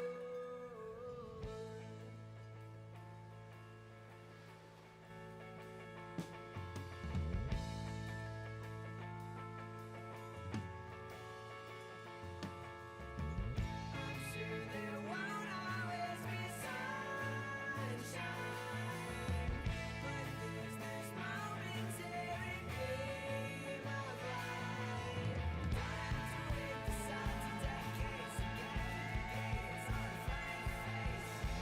I'm sure there won't always be sunshine.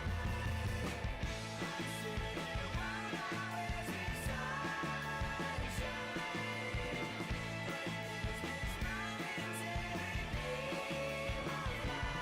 I could cross the ocean, but that I've been rushing to get a shine in seconds, sweating by and breaking. You think you're old and clever, it's always your levers to calming oceans, but it's a lie.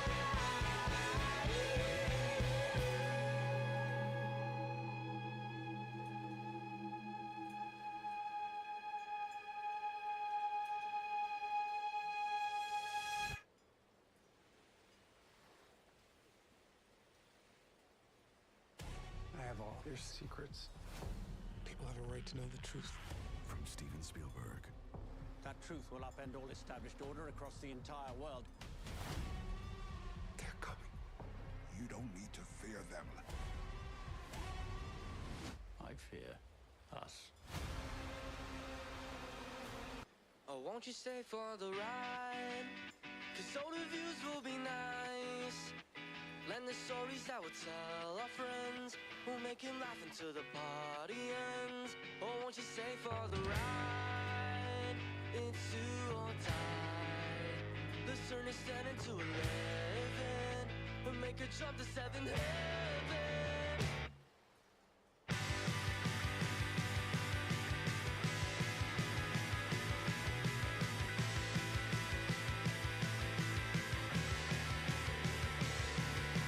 Shopping carts and chronic pain. I'm 9 years over drinking age. Is this how Mom said it would be? 'Cause if so, I've got sights to see.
for the ride. 'Cause all the views will be nice. And the stories that we'll tell our friends will make them laugh until the party ends. Oh, won't you stay for the ride? It's do or die. Let's turn a 7 to 11 and make a trip to 7 heaven.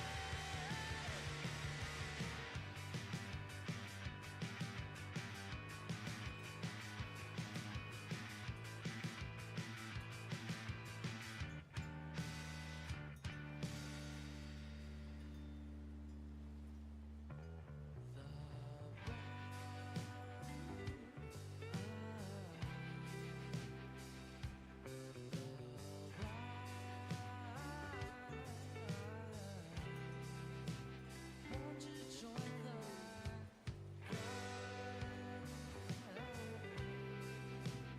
Won't you join the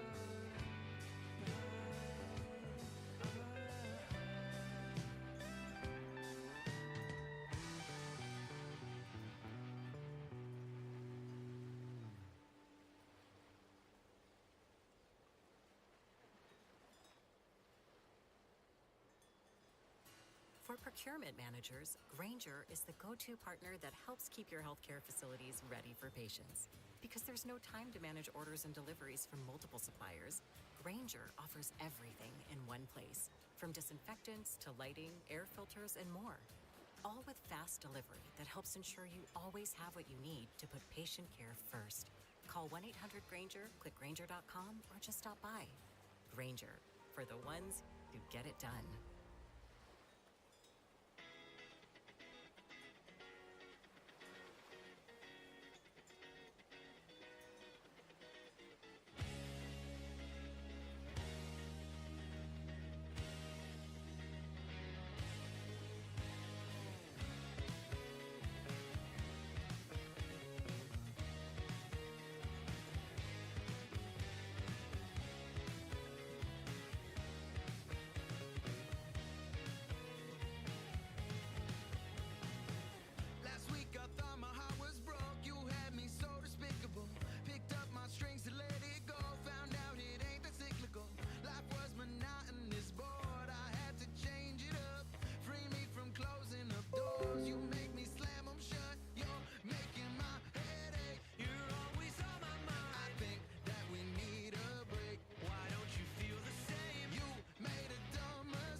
Want to make your home everyone's favorite summer destination? Shop Etsy for hosting essentials like outdoor furniture for your backyard guests.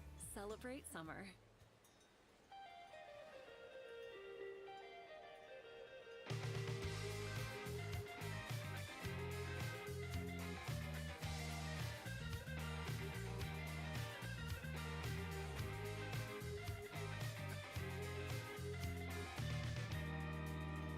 Running circles round your words drives me insane.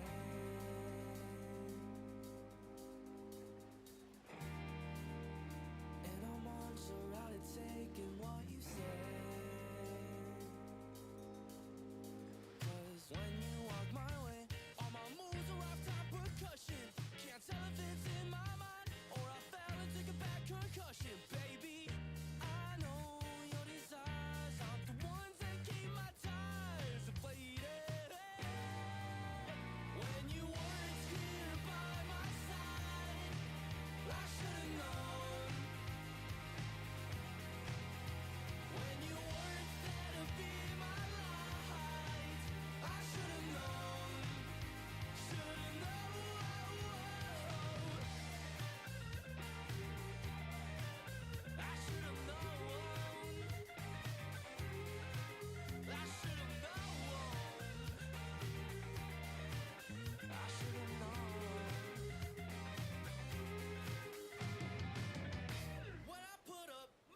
used to life without a piece of you. 7 out of 7 days I'm needing you. You bring life to the party.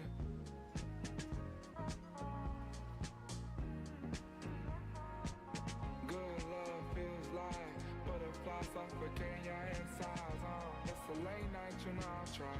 I cannot picture when you ride. I'm mistaken thinking you were taking, knowing that you were always mine. And still I feel so surprised. You're always gonna be mine.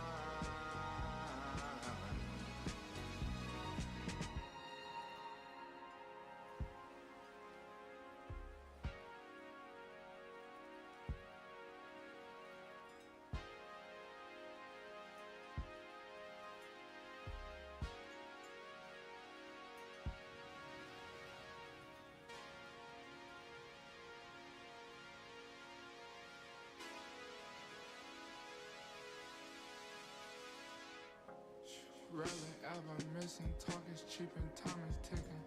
Rarely ever tricking, catch me slipping, that pussy was leaking. All my missions, paying millions, I'm Ted DiBiase. LA night, I'm sinning, still a Christian, I'll tell my deacons. I mean pastor, order her down and talking pastor. Around 6, 7 bitches with no tension, see I'm pimping. Big 4-5 my hip, like I'm limping, never simping. When my cousins crippin', always gripping, shit get dangerous. Always keep it playable, swallow hoes, I'm never tripping. I love my mother, my sister, my daughter. All these hoes get slaughtered, can't mind, pray tell the father.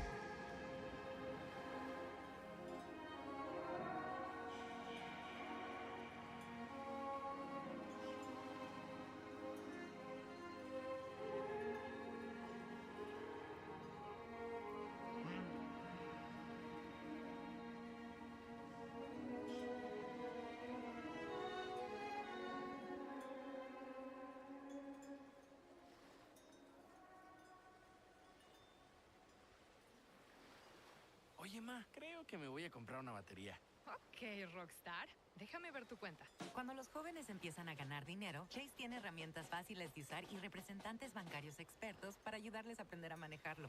Y el próximo mes me compro el bombo y los platillos. Y quizá unos audífonos con cancelación de ruido para mí. Ayuda a los jóvenes a ahorrar, hacer un presupuesto y tener independencia financiera, todo con Chase. Es bueno para los jóvenes y bueno para los padres. Visita tu Chase más cercano. Las cuentas están sujetas a aprobación. JP Morgan Chase Bank N.A. miembro FDIC. I just wanna rewind. I haven't seen you in a long time. You got me feeling so lonely.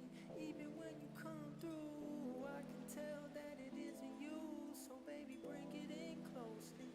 Hate the way I love you, but you're so sweet. I always find a way to say the wrong things. I wish that we were laying in the same sheets, but lately you